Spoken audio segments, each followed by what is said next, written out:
se retrouve pour cette édition du 18-20 du 3 avril 2026, accompagné donc de Olshad et de Grégory d'Orlando. On va, comme d'habitude, faire un petit peu un tour de tout ce qui s'est passé dans la semaine, de l'actualité JDR, jeux de plateau, TC chez Wargame, jeux vidéo, ciné-série, et pas ciné-series, comme j'ai l'habitude de dire d'habitude. Et on va avoir une actu de l'invité à la fin. On a pu faire une petite interview de Donjons et Macarons. Donc restez bien jusqu'à la fin afin de voir cette interview. Excusez-moi, je bafouille déjà en début de live, c'est pas bon. On y va pour l'actu JDR et jeux de plateau. Et dans l'actu JDR et jeux de plateau, cette semaine, on va commencer par les financements participatifs chez Game on Tabletop. On va retrouver le jeu Traveler, dont la campagne participative a été lancée sur Game on Tabletop pour proposer une version française de ce classique de jeu de rôle de science-fiction, porté par l'éditeur française. Porté par l'éditeur Nemos via son label Module, le projet adapte la dernière édition publiée par Mongoose. Les joueurs pourront explorer l'espace, commercer entre les systèmes ou vivre des aventures de space opéra dans l'immense Imperium galactique. La campagne propose plusieurs ouvrages, livres de règles, suppléments, scénarios et écrans de meneur. Une belle occasion de redécouvrir ou de découvrir ce monument du JDR, créé en 1977 et longtemps resté un peu inédit en français. Olshad, tu mettais les guillemets sur la version française. Bah ouais, parce qu'apparemment, ce qu'ils ont envoyé était loin d'être excellent, parce qu'apparemment ça n'a pas été relu, c'était bourré de fautes, il manquait des choses par rapport à la VO et ainsi de suite. Et du coup, qu'est-ce qu'a dit l'éditeur? Oh bah les gens ils ont qu'à corriger et puis on fera une réédition. Les Voilà. campagnes participatives OSEF, tu sais. Non, mais voilà, Rien à c'est faire. ça. Quoi? Non, mais on a pris votre pognon. Mais pas du tout. Voilà, donc bah, la prochaine fois, payez-vous Un vrai des vrais traducteur. relecteurs ou des vraies relectrices. Hein, je pense que le problème, il n'y a pas de la traduction, mais plus de la relecture, déjà, Ouais. par rapport à ça. Bah voilà, il y a des gens qui sont payés pour faire ça. Bah, la prochaine fois, payez-en. Ça vous évitera de peut-être devoir refaire une impression, parce qu'a priori, ils vont refaire des impressions à leurs frais. Voilà. Bon. Donc une mauvaise nouvelle, un mauvais démarrage pour ce financement participatif du coup. Pour cette émission. Pour cette émission aussi. Alors, on a un projet super cool à vous présenter. Ah non, en fait, non, pas du En tout. fait, c'est nul. En tout cas, Désolé d'avoir. pour ceux qui n'ont jamais joué, dedans on incarne des voyageurs qui vont répondre à l'appel des étoiles. La création de personnages se fait autour du background qui sera découpé en phase de 4 ans, offrant des bonus de compétences, des avantages et des aléas qui peuvent être partagés entre voyageurs. Le jeu propose un système de création de planètes et plus pour enrichir l'univers facilement de vos inspirations les plus classiques comme les plus folles. C'est un système qui demande de lancer 2d6 le plus souvent, auquel on va ajouter des bonus au résultat, et sur un score de plus 8, c'est un succès. En dessous, c'est un échec. Le jeu est ultra complet, avec un catalogue d'équipements, des règles dédiées aux vaisseaux, combats spatiaux, pouvoirs psioniques, commerce, etc. Bien plus. Voilà, à voir ce que va donner cette version, mais effectivement, comme le dit Olchat, si elle est mal traduite et pas relue, ou du moins si elle est surtout pas relue, c'est un peu dommage pour un démarrage de C'est campagne dommage. participative. C'est Très dommage pour dommage, un même. JDR très mythique en fait. Hein. Ouais, c'est- Voilà, il me semble, l'un C'est- des premiers JDR où tu pouvais mourir à la création de personnages. Voilà. C'est bon ça. Il faut le noter. Et c'est aussi le JDR finalement qui a donné The Expanse. Parce que la campagne que les auteurs jouaient justement, c'était sur du Traveler. On donnait les romans, qui ont donné la série, qui ont donné le jeu de rôle. Voilà, la boucle est bouclée. Hein. Donc voilà, Et puis, il faut le souligner quand même. c'est un truc qui pourrait être mythique aussi en France et qui finalement est assez peu connu malheureusement sous nos latitudes à cause de ça. Alors que, enfin, je veux dire, la production est pléthorique. Je veux dire, il y a des dizaines et des tonnes de bouquins. Et même sur le net, on trouve des trucs, même il suffit d'aller sur le site de Mongoose, etc. Juste pour vous rendre compte un peu de l'immensité du machin, si vous allez sur un truc qui s'appelle travelermap.com, c'est littéralement la carte galactique, planète par planète, qui vous propose carrément de faire votre propre GPS. C'est-à-dire que vous dites de quelle planète, vous cliquez sur la planète de laquelle vous partez, vous cliquez sur celle où vous voulez arriver, ça vous dit en combien de sauts vous allez le faire, combien de parsecs ça fait, etc. Enfin, il y a une communauté de fans et un matos pour faire des trucs de dingue dedans, qui sont absolument incroyables. Et en fait, voilà, c'est... Vous aimez un tant soit peu Star Trek, mon ami, vous allez... Ouais. En, C'est un rêve mouillé de fan, hein, techniquement, le truc. Donc, en C'est tout cas, ça. si ça vous intéresse, je vous ai mis le lien de Traveler Map dans le chat. On enchaîne avec Empire ou Empire, on le dira peut-être plus à la française, avec sa campagne. Effectivement, ce sera plus à la française. Vous allez comprendre de suite pourquoi. Avec sa campagne participative, avec ce jeu de rôle Napoléon Punk. C'est la dénomination un petit peu tirée par les cheveux, achalandée, on va dire, qui a été lancé donc sur Game on Tabletop et qui propose un univers uchronique original. Le jeu va imaginer une Europe où Napoléon a remporté Waterloo, plongeant les joueurs dans une année 1818 troublée par des phénomènes étranges et occultes. Les joueurs incarnent des atypiques enquêteurs chargés de résoudre des affaires mystérieuses dans un empire en pleine mutation. Le système Bicorne mise ici sur la prise de risque avec des jets de plusieurs dés pour obtenir des succès spectaculaires ou des échecs cuisants. La campagne doit proposer un livre de base complet et du matériel pour mener des enquêtes dans cet univers mêlant histoire, mystère et fantastique. Empire, ça vous tente? Moi, je suis moyennement fan des batailles napoléoniennes. Alors là, bon, pour le coup, c'est du punk, hein. C'est des choses qui n'ont pas existé, donc c'est plus rigolo. Mais c'est quelque chose qui vous parle? Ben, moi, perso, c'est un peu ma came, hein, ce genre de truc. J'adore les uchronies. Et j'adore qu'on propose des uchronies sur des setups un peu originaux, un peu différents. La période napoléonienne, c'est mine de rien pas le truc qui est le plus souvent retravaillé à ce compte-là. Et ça me rappelle, j'ai l'impression de lire un petit peu des trucs style les Brigades Chimériques, les origines, ou des trucs comme ça, tu vois. C'est-à-dire que j'avais adoré Brigade Chimérique aussi, justement, parce que ça permettait ce genre de réappropriation historique et d'uchronie. Et là, il y a un petit côté comme ça, quoi. C'est les mecs, ils ont des super pouvoirs qui se réveillent, qui se développent. Je vois dans le chat, ils en parlaient, tu peux littéralement, tu vas littéralement jouer sous les ordres de Vidocq, qui va être donc une espèce de Charles Xavier napoléonien. Voilà, quoi. Et puis en plus, ça a l'air d'être assez sombre, mine de rien. Ils ont l'air d'adopter un Secret. relativement sombre et secret. Donc je pense qu'il y a moyen de faire des trucs assez cool. Ouais. Et du coup, en termes de potentiel, Est-ce que je dis une bêtise, mais c'est un petit peu la Ligue des Gentlemen extraordinaires sans pouvoir, entre guillemets? Alors, ça sera un petit peu le truc comme ça. sauf que là, ils ont l'air d'avoir des pouvoirs, si j'ai bien compris. Ouais, Oui, il y c'est a un ça. peu d'occulte, donc oui, je pense Il y a- qu'il y a quelque chose, mais Il y a des pouvoirs, hein, a priori. Hein. Les joueurs vont jouer des personnages, hein, des gens qui ont des pouvoirs, justement. Hein. J'avais lu le kit découverte, hein, donc c'est expliqué par rapport à ça. Donc, ouais, côté Uchronie, parce qu'a priori, le fait que l'Empire aurait gagné donc, contre la deuxième coalition, ce serait pas arrivé de nulle part non plus et tout ça, donc pas mal de secrets et autres. Le système a l'air relativement simple, hein, pour ce que j'en avais vu, donc ça, c'est plutôt cool. Moi, après, j'ai surtout une énorme question qui me vient en tête, c'est: est-ce que finalement, on aura la chanson de ABBA, Waterloo, dans cet univers? du coup, effectivement, dans le futur, je ne sais pas si elle sera existante ou pas, Bah ouais, avec c'est ça. ces modifications temporelles. Ben oui, Sachant que du coup, ils ont renommé Waterloo avec un autre nom, c'est ça, c'est la bataille de je sais plus quoi. Saint-Jean, je sais plus quoi. Donc, Ouais. ça Bataille va de peut-être être Mont-Saint-Jean. Mont-Saint-Jean. Du Ouais. coup, ça. Mont-Saint-Jean.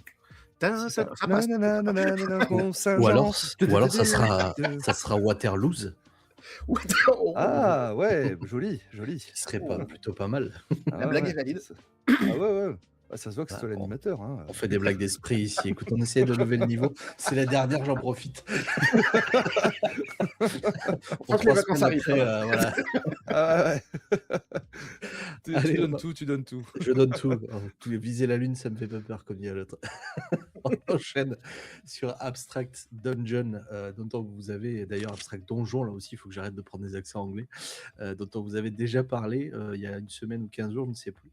Semaine dernière d'ailleurs. Et le jeu est donc enfin en financement participatif. Euh, donc il est de retour avec une deuxième édition via sa campagne sur Game on Tabletop, portée par l'éditeur Les 12 Singes. Ce financement qui proposera une version retravaillée avec une refonte graphique et des améliorations de la gamme.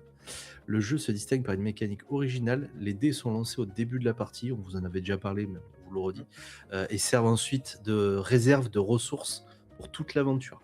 Cette approche, elle met l'accent sur la gestion stratégique et la narration, plutôt que sur les jets successifs.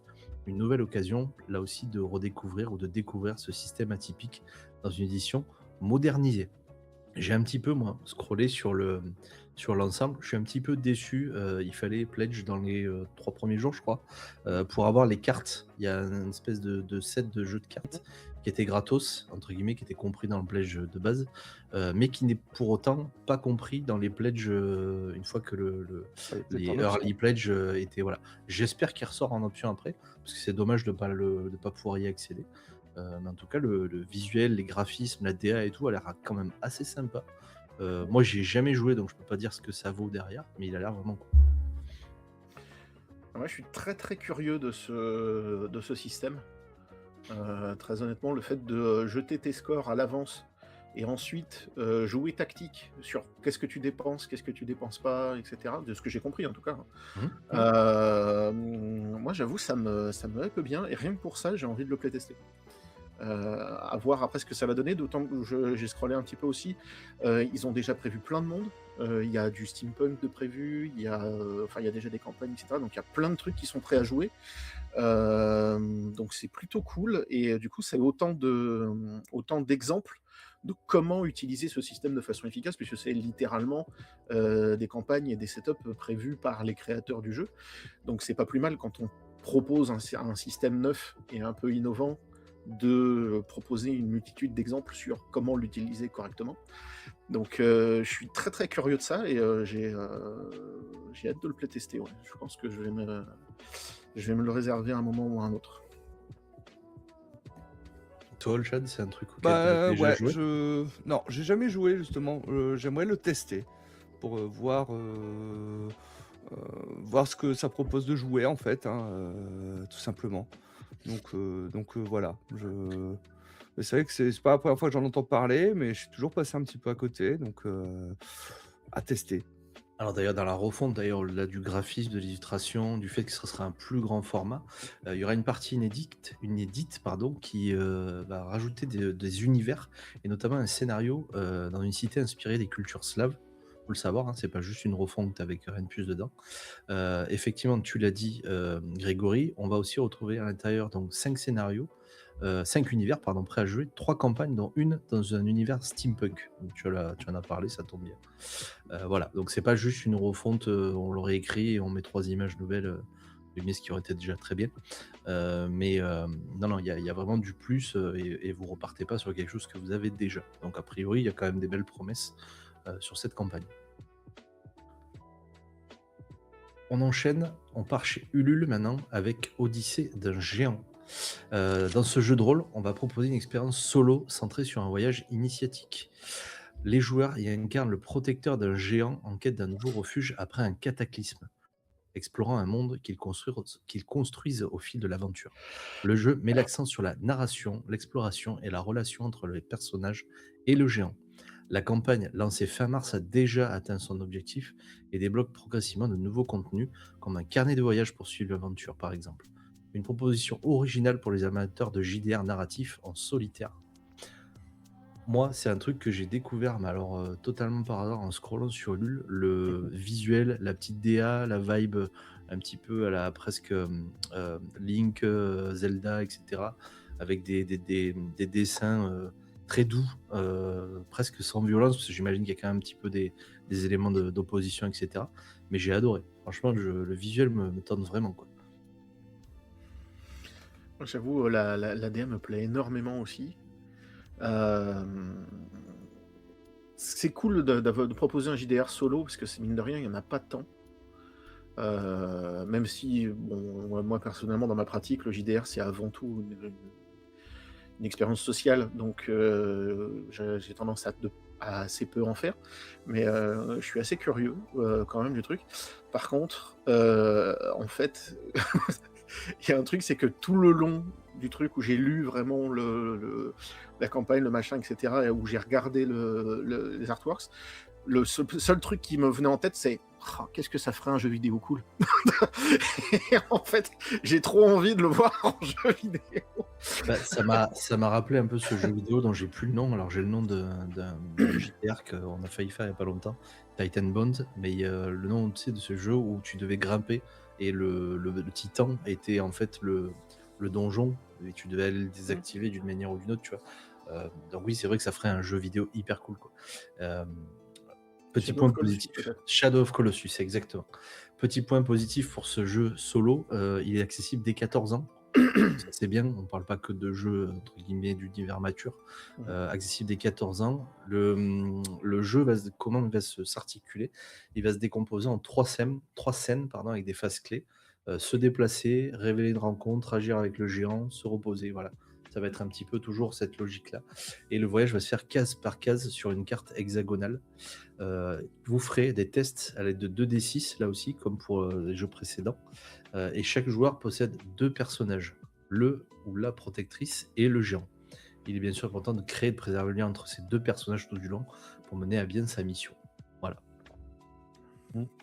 Bah, à nouveau, un jeu solo qui nous est proposé par la Loutre Rollist, hein, donc c'est pas la première fois et c'était plutôt cool. Je pense qu'il y a l'air d'avoir pas mal de rejouabilité, hein, parce que tu as 4 géants possibles, Mmh. 4 tribus possibles, hein, donc c'est vrai que ça permet quand même pas mal de rejouabilité pour ce JDR solo. Ça a l'air sympa, le système a l'air cool, la DA est magnifique, hein, donc bah, voilà, c'était un bon succès également, hein, parce que il y a beaucoup de fans de JDR solo, plus qu'on ne le pense et c'est plutôt sympa. Eh bien, on enchaîne. Reste pardon, chez Ulule avec Forge qui peut. Donc là, on part sur autre chose qu'un jeu de rôle. On va sur un jeu de plateau. Donc c'est un jeu de société, Forge qui peut, qui termine actuellement sa campagne participative sur Lul. Dans ce jeu d'exploration et de stop ou encore, les joueurs doivent récupérer des gemmes dans la caverne d'un dragon afin de forger les plus beaux cadeaux pour le mariage du roi et de la reine des nains. Mais attention, pousser trop loin l'exploration risque de réveiller la créature. Pensé pour jouer de 2 à 4 joueurs, le titre mise sur l'humour, la prise de risque et l'interaction autour de la table. La campagne permet de soutenir la production du jeu et d'obtenir l'édition finale prévue après le financement. Moi, je trouve ça relativement rigolo en termes de dessin, mais j'ai l'impression qu'on est presque dans un TCG bateau, entre guillemets, ou du déjà vu. Je suis pas forcément un gros joueur, moi, de jeux de plateau. Mais bon, après, voilà, après, à voir ce que ça donne en réel. J'aimerais bien le playtester peut-être avant de prendre une décision pour savoir si ça vaut le coup ou si ça aurait valu le coup de le pledge, quoi. Ouais, moi je suis pas le principe me plaît bien, si tu veux, mais après moi j'avoue que j'ai un petit, alors c'est, pareil, hein, c'est purement subjectif, mais j'ai un petit stop sur la DA. Mmh. Je sais pas, elle me vend pas le jeu, moi perso, et je suis un peu, C'est tu c'est vois? un peu c'est un Je peu vais pas m'arrêter dessus dans cartoonesque, les rayons. ouais, c'est un peu Je vais pas m'arrêter dessus dans les rayons, surtout quand tu vois des rayonnages de jeux de société, et cetera, où il y en a des milliards. Ça va pas me tirer l'œil plus que ça, et je sais pas, mmh, j'ai un petit côté, je sais pas. Mais après, c'est purement subjectif. Avoir les cartes en main, honnêtement, parce que le moi, gameplay a l'air ce quand que même je un peu disais, marquant, je ressens une sensation de déjà vu, en fait. J'ai l'impression d'avoir déjà vu ça quelque part ou un équivalent ou un concurrent. Voilà, j'ai un peu de mal sur ça, quoi. mmh. Mais après, le concept est marrant de dire, d'être littéralement, les nains qui ont creusé trop profond. Et justement de t'arrêter pile au bon moment. Mais ouais, j'attends de voir. Après, j'aimerais bien voir vraiment les règles parce que le principe là, de stop ou encore, donc en fait, je voudrais savoir, est-ce que tu as un moment d'échec? où tu te dis, en fait, non, vous avez pas réussi, il faut recommencer? Ou est-ce que c'est vraiment, tu dis, je m'arrête là parce que la partie commence à devenir trop longue et du coup, on va pas plus loin? Voilà, j'aimerais bien un peu comprendre et le jouer peut-être pour voir un petit peu ce que ça donne sur une partie d'une demi-heure, 1 heure, etc., quoi. Mmh. Ouais. Moi, ça fait, je pense que ça doit faire 2 ans que j'ai pas joué à un jeu de société, donc voilà, je vais passer un petit peu à côté, hein, comme pour le reste, hein, et encore la dernière fois que j'ai joué à un jeu de société, c'était dans un bar à jeux, donc voilà. Là, on est sur On un jeu de memory, hein. Visuellement, ça ressemble à un TCG style Ouais, Magic, etc., mais c'est du memory. En fait, le principe de base, je l'ai, hein, c'est de retourner 2 cartes. Si t'as pas les 2 bonnes cartes, tu collectes pas l'objet, entre d'accord, ouais. guillemets. Voilà. Et le in fine, c'est de retourner le dragon à un moment. Si tu trouves le dragon, tu as perdu, quoi.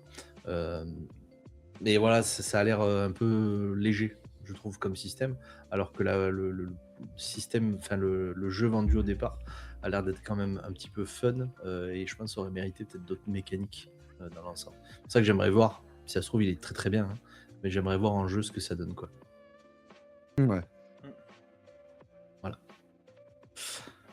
Ok, bon, puisque je vous sens pas motivé par ce, Ouais, non, ce non, jeu. c'est encore une fois, je suis pas. C'est passer le jeu de rôle, moi, Ouais, il y a plein de jeux de société que j'aime bien, mais celui-là, je suis pas. Voilà, c'est pas pas. hypé, quoi. Voilà, pas hypé, ouais.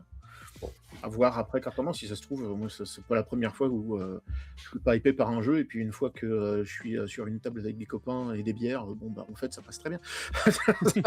Ah, je pense que c'est ça, c'est un petit jeu, je pense à jouer à Dans plusieurs, un bar à jeux, mais je sais voilà, pas si j'aurai une C'est ça, voilà. rejouabilité c'est infinie. De la même façon qu'il y a des jeux vidéo d'un streamer, il y a des jeux de société de bar à jeux. Voilà, c'est ça, voilà, avec la c'est un peu bière ça. et puis, la petite planchette de charcutaille, De à charcutaille côté, et tu fais du memory et c'est bien comme ça, bah, effectivement. voilà, c'est ça. Donc on le mettra dans la catégorie jeu d'apéro, du coup. C'est ça. Voilà. Petit jeu d'apéro. Allez, puisqu'on a fini la catégorie jeu d'apéro, on va passer à la catégorie TCG Wargame. Et malgré que je vous avais dit qu'on n'en parlerait pas, on va en parler quand même un petit peu. On va parler du jeu Riftbound. Quoi? Bah, non, mais franchement. Non, mais Voilà. c'est bon, je quitte cette émission. Je Allez. quitte cette émission, voilà, hein? Et là, comme je sais qu'on avait des joueurs de TCG à mort, il n'y a que des actus TCG, Ah donc ouais. ça tombe bien. Ah oui, mais Si vous êtes un joueur de Riftbound, cette news est pour vous. Le League of Legends Trading Card Game continue de dévoiler les cartes de sa prochaine extension Unleashed, attendue en mai 2026. Cette 3e extension introduira plusieurs champions emblématiques comme Vi, Vex, Rengar ou Rengar, je ne sais plus comment on le dit, Diana, Pyke ou encore Master Yi, chacun apportant de nouvelles stratégies de jeu. Ah oui, je sens que vous êtes Je- concernés, les messieurs. Je te vois translater, ne me laisse pas tout seul. Ah, avec- ça Les je pensais que votre premières vision cartes- était basée sur le mouvement. Les premières cartes révélées mettent en avant des mécaniques inédites autour du déplacement des unités et du gain d'expérience pour renforcer les champions. L'objectif ici est d'enrichir la profondeur tactique du jeu tout en mettant à l'honneur l'univers de League of Legends. En parallèle, une version française du jeu est également prévue pour 2026, confirmant l'arrivée progressive du TCG en Europe. Bon, je vous demande pas ce que vous en pensez, hein, ça... Ben, League of Legends, OZF, le Voilà. TCG, OZF, voilà. Bon. T'as des questions? Ouais, League of Legends, gros traumatisme de ma part, hein, parce que, je m'y suis essayé et quand j'ai vu que je risquais de perdre des potes, bah, j'ai arrêté, en fait, tout simplement. Donc, League of Legends TCG, bah, super, soyez toxiques avec vos amis, maintenant sur table, génial. Ouais, ça va être grandiose. Non, voilà, après, à voir, si ça se trouve, ça va être un banger et en termes de système, ça va enterrer Magic, Yu-Gi-Oh! Et consorts. On Je verra. pense que non. On verra, mais je pense que ça va être bien pour les fans. Voilà, ils vont. Puis une fois que tu auras la carte de ton champion préféré, de ton main, bah, tu retourneras jouer au jeu de base et J'y crois enfin, voilà, on verra bien après puisque, bon, derrière Riot, ils sont capables de lancer, n'importe quelle scène compétitive, ils ont les moyens, ils ont ce qu'il faut, donc ils peuvent très bien artificiellement, si tu veux, lancer une scène compétitive sur n'importe quoi qui sorte.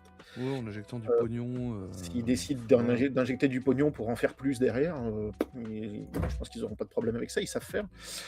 On verra pareil, on verra carte en main. J'essaierai pour le sport, on va dire, Mmh. pour l'honnêteté intellectuelle, mais ouais, pas plus hypé que ça pour le coup. OK, Je trouve que ce que dit Akibi est assez juste, hein. Là, tu perds tes potes et ton livret A. Voilà. c'est ça. C'est ça, c'est ça, c'est ça. Et en plus, tu peux pas faire l'apéro avec ça parce que, bah, il faut la place sur Bah, la non, table pour jouer. Ah oui, oui, puis ouais, donc il y a vraiment aucun intérêt, ce jeu. franchement, Si tu peux pas mettre la charcutaille et les chips, mais oui! et les bières, mais voilà, autant retourner au JDR. Alors qu'il y a des petits jeux, il y a des petits jeux de bataille, de tactique, dans lesquels tu joues des petits, des jouets et en fait, c'est littéralement la table et les chips et la bière qui sont le terrain parce qu'en fait, Ouais, tu joues littéralement des batailles de jouets. On veut des Voilà, noms, on c'est veut des ça! noms. Voilà. Faut que je retrouve le nom, je vais le retrouver, je te le dirai, un peu plus tard dans l'émission dès que je l'aurai sous la main. Mais sinon, mmh, si vous avez envie de vous engueuler avec vos potes et faites un poker des cafards. Voilà, c'est très bien le poker des cafards. ouais. Ça se joue vite, c'est que du bluff, c'est que du mensonge, tout le monde s'engueule à la fin, mais on a quand même ri. Très bien. Et ben ça terminera cette actu sur Riftbound du coup. OK. On va passer à une actu Pokémon maintenant, parce qu'on sait que vous aimez ça aussi en termes de TCG, mais ce n'est pas une actu sur les cartes. J'ai fait exprès de la sortir, entre Oh guillemets, même si elle est waouh! un petit peu dramatique celle-là. Ouais. Le 26 mars 2026 a été malheureusement un jour noir pour Pokémon, puisqu'un employé du Pokémon Center de Tokyo a été mortellement poignardé dans un événement qui a profondément choqué la communauté. Selon les premières informations, l'agresseur serait l'ex-compagnon de la victime, déjà interpellé dans le passé pour des faits de harcèlement à son égard. L'homme a été arrêté sur place après l'attaque et une enquête est en cours pour établir précisément les circonstances et la responsabilité pénale. Les responsables du Pokémon Center ont exprimé leurs condoléances à la famille et renforcé les mesures de sécurité dans leur boutique. La tragédie a suscité une vive émotion parmi les fans de la franchise et les visiteurs, rappelant l'importance de la sécurité dans les lieux publics. Alors, c'est pas très geek comme news, c'est pas très gay, je suis désolé, mais Ouais. je pense que ça méritait d'être souligné. Pourquoi Oh, Parce que bah, de ça, on a découlé plusieurs choses. Et d'abord, un communiqué de la Team Rocket qui nie toute implication dans cette agression et se détache des actes de ces individus et de cet individu. Hein. Et bah, pour vous dire que si vous aussi vous avez été touché, bah, toute la communauté des infirmières Joël s'est dit indignée et qu'une cellule psychologique est d'ores et déjà ouverte pour tous les dresseurs et Pokémon qui en ressentent le besoin. Voilà. bah, il faudrait rappeler quand même à cet agresseur que Pokémon, c'est les Pokémon qu'on fait combattre. On va pas Oui. planter au couteau quelqu'un directement. Ouais, mais apparemment, elle aurait refusé de lui échanger son Dracofeu X, donc je pense que c'est pour ça le coup de couteau. D'accord. Non, mais ouais, c'est malheureusement, c'est un Bah, c'est triste. c'est plus que triste, en fait, c'est encore un drame du patriarcat parce qu'en fait, c'est pas un problème là de jeu ou d'un simple Non. déséquilibré et cetera. On est encore sur un féminicide, qui ça arrive, aussi chez nous, tous les jours. Il y a des femmes qui meurent sous les coups de leurs conjoints, de leurs ex-conjoints, voilà. Malheureusement, j'ai pas envie d'en parler plus parce que on n'est pas concernés, on est tous là entre couilles, entre guillemets. Donc Et c'est pas voilà. volontaire, hein, sachez que tout le monde est le bienvenu, hein. C'est vraiment Non, qu'on non, prend bien les sûr. gens qui peuvent venir au moment où ils peuvent venir. Bien sûr, mais donc j'irai pas parler, à côté d'une voix, de concernés et puis, enfin, on a tous des efforts à faire, voilà, on a tous des biais sexistes, on a tous des biais, moi le premier. On essaye tous de s'éduquer, autant qu'on peut et de changer autant qu'on peut et d'évoluer autant qu'on peut, on a tous fait des conneries. Mais là, quand même, ça va au-delà, quoi et c'est atroce et je sais pas, éduquez vos garçons et voilà, c'est pas à vos filles de faire attention, c'est à vos garçons d'être moins cons et éduquez vos garçons et c'est pas parce que, vous souffrez que, vous devez vous permettre de prendre la vie de la personne, parce que, voilà, c'est, juste atroce et en plus, oui, voilà, c'est enfin, je sais pas, ouais, j'ai pas les mots. Franchement, c'est Il y a pas de mots, hein. Mm. En tout cas, il y a pas de mots, effectivement. On peut parler du combat contre les féminicides, ou contre d'ailleurs toute forme de meurtre, etc. Voilà, il y a pas de débat, hein. Un meurtre, ça reste un meurtre, et c'est pas beau dans le fait. Bon, voilà. Sachez qu'en tout cas, il n'y a pas de jugement. J'ai voulu un peu désamorcer la situation avec les Ouais, ouais. trucs du début. Euh, mais que voilà, ça reste un acte horrible, et que ben, ça méritait d'être mis au jour, parce que ben, faut pas le cacher non plus. Et que ben, malheureusement, en plus, ça touche la communauté geek en général. Puisque ça touche quand même quelque chose un sujet pour le Pokémon en tout cas, qui est Mm. connu de tous, donc c'était bien de l'exposer et de pas le cacher, ou du moins de le traiter, ne serait-ce que par respect pour la personne qui a subi ça. Voilà. Complètement. Et puis voilà, Pokémon, quoi. Je veux dire, s'il y a bien un univers dans lequel j'ai envie d'aller vivre, honnêtement. Après, il y a quand même une certaine forme de violence, hein. Prendre des animaux, les mettre en cage pour les faire combattre, Alors, ils sont volontaires, déjà d'une. pas à la capture, Je hein. m'au- Ils sont capturés contre leur volonté, hein. Alors, quand tu regardes bien, honnêtement, que ça soit même ceux de la Team Rocket, etc., quand tu te rends compte qu'ils sortent de leur... tu regardes un petit peu dans le dessin animé, ils sortent de leur Pokéball quand ils veulent. Ils font vraiment ce qu'ils veulent. Il y en a qui se barrent quand ils en ont marre de leur dresseur ou quoi que ce soit. C'est plus nuancé que ça, on va dire. Parce que justement, je pense que les créateurs, au moins au niveau des dessins animés, veulent maximiser à mort justement le côté entraide, le côté coopératif et le côté responsabilité des humains, etc. etc. Et puis, ouais, je veux dire, en fait, j'ai toujours rigolé avec ça parce que c'est le seul univers de fiction dans lequel tu as envie d'aller vivre même si tu es un pécor.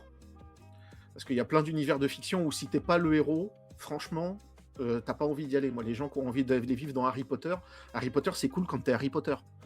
Quand t'es un moldu, quand t'es un machin, etc., qu'il y a des mange-morts à tous les coins littéralement à tous les coins de rue, et que, enfin, il y a des trucs, ouais, j'ai pas envie, hein. Franchement, j'ai pas envie. Là, si t'es pas un dresseur de Pokémon, c'est pas grave. Moi, je veux bien être un éleveur de meumeux, de meumeux et faire du lait de meumeux. Pas de Des problème. crémeux. Voilà, des crémeux, pardon. Et faire du lait crémeux, etc. Et il n'y a pas de souci, tu vois. Ça a l'air cool, même en termes de trucs politiques.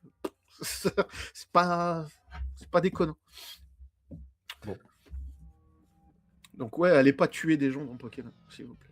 Et allez pas tuer... ne tuez personne, de toute façon. Merde.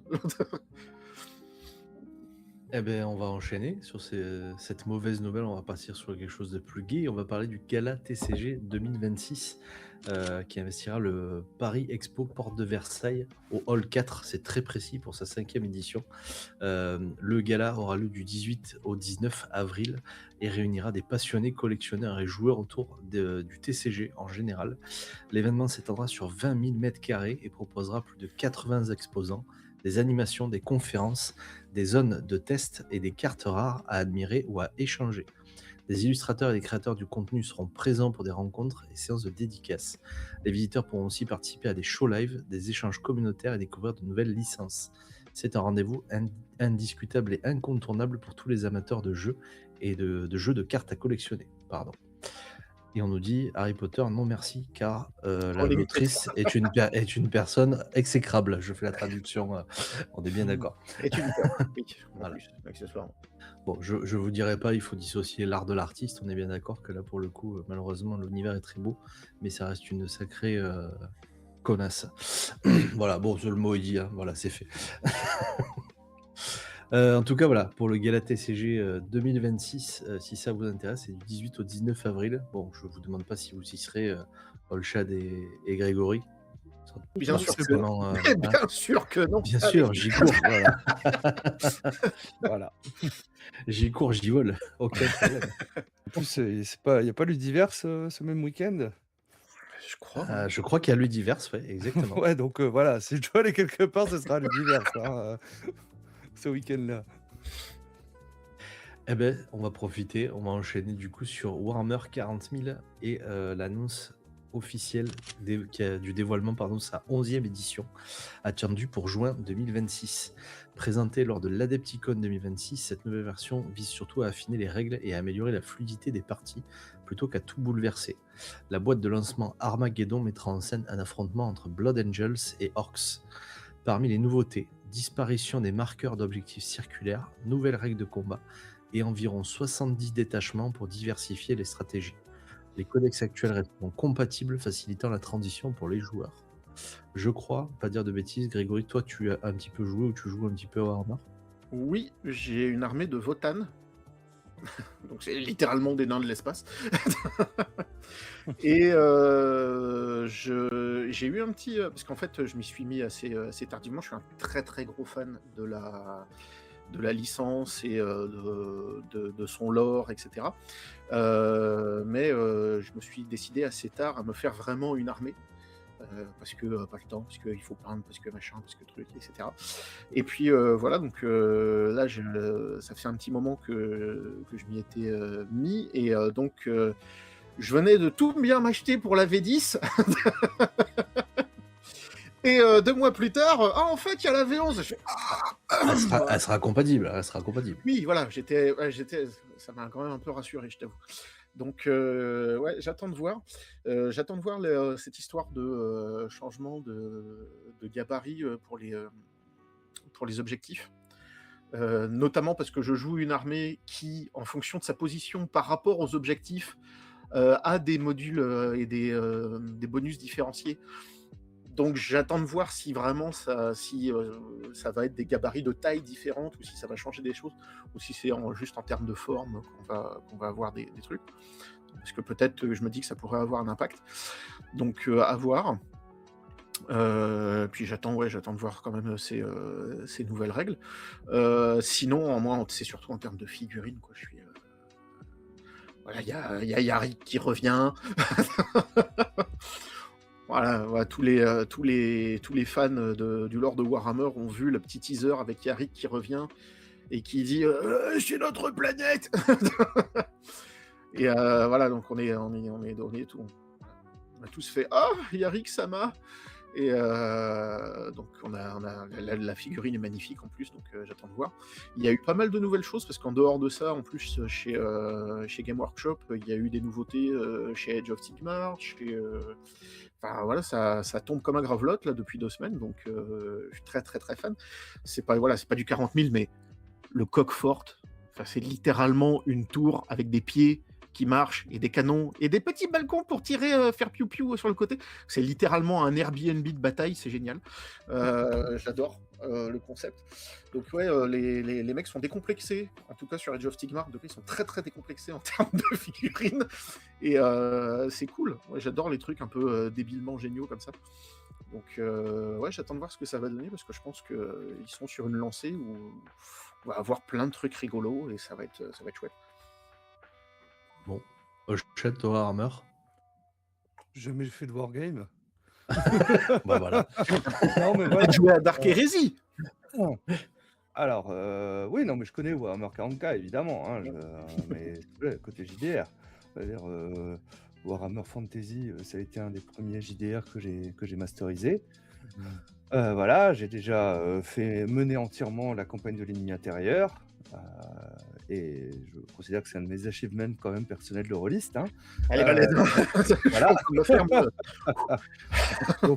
Donc voilà, j'ai encore mon Warhammer V1 qui est dans l'armoire juste derrière, hein, avec tout ce qui était sorti en V1. Donc là, je suis pas peu fier d'avoir cette collection. Mais voilà, le wargame, ça m'a jamais plus attiré que ça, parce que, en fait, à l'époque où j'aurais pu avoir le temps, j'avais pas l'argent. Maintenant que j'ai éventuellement l'argent, j'en ai pas le temps. Donc voilà. Donc je préfère consacrer mon temps au jeu de rôle, comme toujours. Et puis voilà, moi ce que j'aime, c'est interpréter des personnages. Donc juste aller vers des armées, enfin voilà, ça m'intéresse nettement moins. Mais je peux comprendre que ça plaise, hein, parce que c'est cool, hein, de faire... moi, j'ai connu le Wargame où finalement on n'avait pas forcément de figurines, on avait des petits jetons en carton. Voilà. Et c'était surtout les stratégies que moi j'aimais bien développer, et ainsi de suite, hein. Bon, C'est ça qui est cool. Après, moi, ce que j'aime bien, c'est il y a une possibilité narrative, tu vois, quand même, derrière ce truc-là. Donc, il y a quand même. Il y a une chaîne que j'aime beaucoup qui s'appelle War Amateur, qui se développe pas mal en ce moment, et qui fait beaucoup de rapports de bataille, mais extrêmement scénarisés, avec justement où ils proposent vraiment. Ils ont une campagne complète d'ailleurs. Ils ont sorti une campagne complète et chaque bataille a des impacts sur toute l'histoire du truc, etc. Ils ont vraiment leur propre version du lore parce qu'ils le font évoluer au fur et à mesure des batailles et des différents personnages, de ce qui leur arrive et autres. Et j'aime bien le fait qu'il y ait une perméation entre les deux, entre vraiment le JDR et le côté scénaristique. Après, moi, je suis moins aussi d'un point de vue juste compétitif, on va dire. Je suis moins intéressé. Mais c'est ça qui est cool avec l'univers de Warhammer, c'est que le lore est tellement gigantesque que tu peux faire de la narration sur du wargame euh, et quand même avoir une proposition narrative. Donc j'aime bien, c'est cool. Et j'ai hâte de voir justement les évolutions et les prochains bouts de lore qui vont arriver avec cette V11. bon. Eh ben, sur ces beaux mots, on enchaîne sur l'actu jeux vidéo.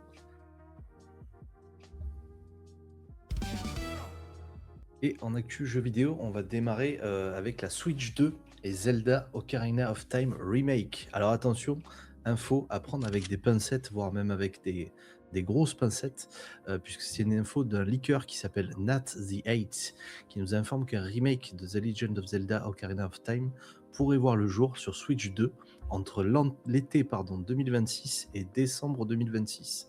Le leaker n'en dit pas plus sur le projet et évoque possiblement un simple portage du remaster de la DS3, de la 3DS. Il évoque un monde plus ouvert, une exploration plus libre et des interactions avancées avec l'environnement. Ces mécaniques qui ont probablement modernisé la série Zelda pourraient enrichir l'aventure culte sortie en 1998. Ça ne nous rajeunit pas. L'objectif serait de conserver l'histoire et les donjons emblématiques tout en emportant des systèmes de gameplay modernes. Pour l'instant, Nintendo n'a toutefois annoncé aucun remake officiel. On espère, pour nous en tout cas de notre côté, que ce remaster ne détruira pas la note de ce jeu qui est longtemps resté avec le titre du meilleur jeu de tous les temps. 98% je crois sur les notes de jeux vidéo.com ou un truc comme ça. Pendant des années et des années, il est resté au top du top des jeux. Bon, vous, une énième remake de Zelda Ocarina of Time? C'est un bon Ben, jeu, hein. Pour certaines générations qui l'ont pas forcément connu sur les anciennes consoles, ça peut être pas mal.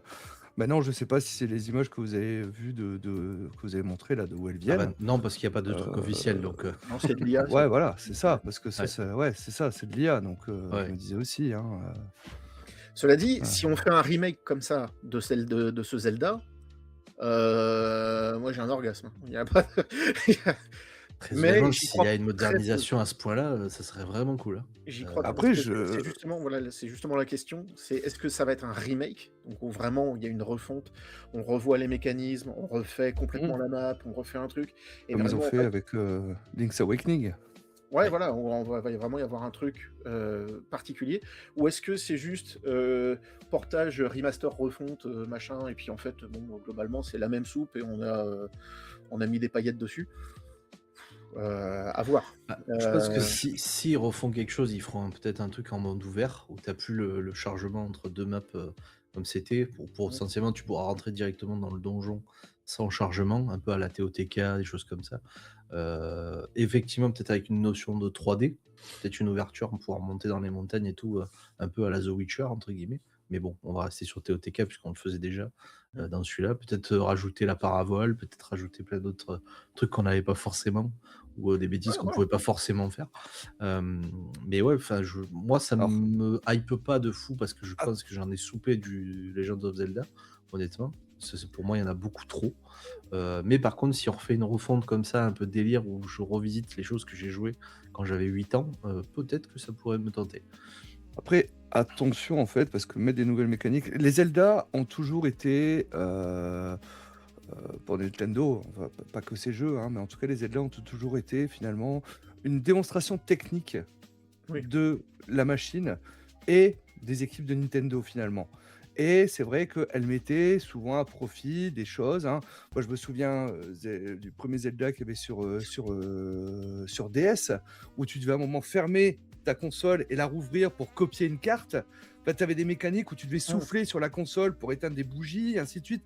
Bah, voilà, tu pas mal de mécaniques comme ça. Donc, rajouter des mécaniques de nouveaux jeux dans un ancien, alors que ça a pas été prévu, est-ce que ça fera pas juste, vieille rustine et que finalement ça va casser le truc? Oui, bah, c'est C'est pour ça ça que je qui me parle d'un fait peur. remake.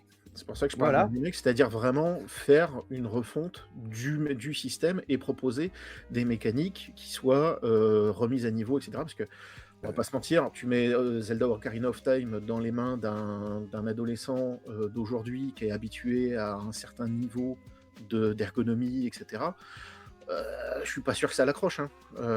Il y a des trucs et même si c'est un de ceux qui ont le mieux vieilli, il y a plein de jeux de l'époque qui, ont mal, dont les mécanismes vieillissent mal, quoi. Donc oui. voilà, un remake, oui, j'attends de voir, mais un remaster avec 3 rustines, ouais, non, tu vois? Après je crois que ça date d'il y a 10 ans. J'avais même joué justement à une démo là-dessus. Je sais qu'il y avait un gars qui avait entrepris de refaire Ocarina of Time sur, Unreal 4.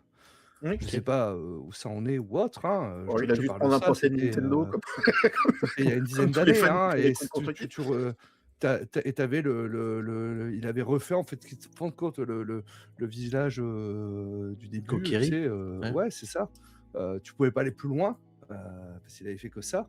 Mais voilà, c'est vrai que c'était joli, on va pas se mentir, hein, Mmh. sur l'Unreal. Bon, Donc ouais, à voir un peu, à c'est voir ça. parce que là, en plus, on est en train d'hypothéquer un truc C'est un leak, hein, c'est sur, pas Voilà. sûr, c'est pour ça que je dis à prendre avec des alors grosses pinces, je crois que ce leaker-là est quand même connu pour sortir pas mal de trucs assez enfin, il a souvent tapé juste apparemment. oui. Enfin, c'est pas la première fois que j'entends parler de son pseudo, donc c'est que, voilà. I D'ailleurs, à un moment donné, Nintendo, c'est quoi tous ces leaks? J'avoue que niveau com, ils sont pas très forts, hein. C'est quoi ce bordel? On dirait il y a un mec à la fenêtre tous les jours: «Alors, nous n'allons pas sortir». Le Voilà, mec récupère tout en c'est dessous. bon, à voir après, moi je suis un énorme fan de Zelda, donc de toute façon, tu me mets une Triforce quelque part, je vais acheter parce que je suis un gros pigeon avec un bonnet vert. Mais, ouais, ouais, je suis un gros, gros fan de ça, donc ouais, j'attends de voir, mais ouais, j'achèterai pas un remaster encore.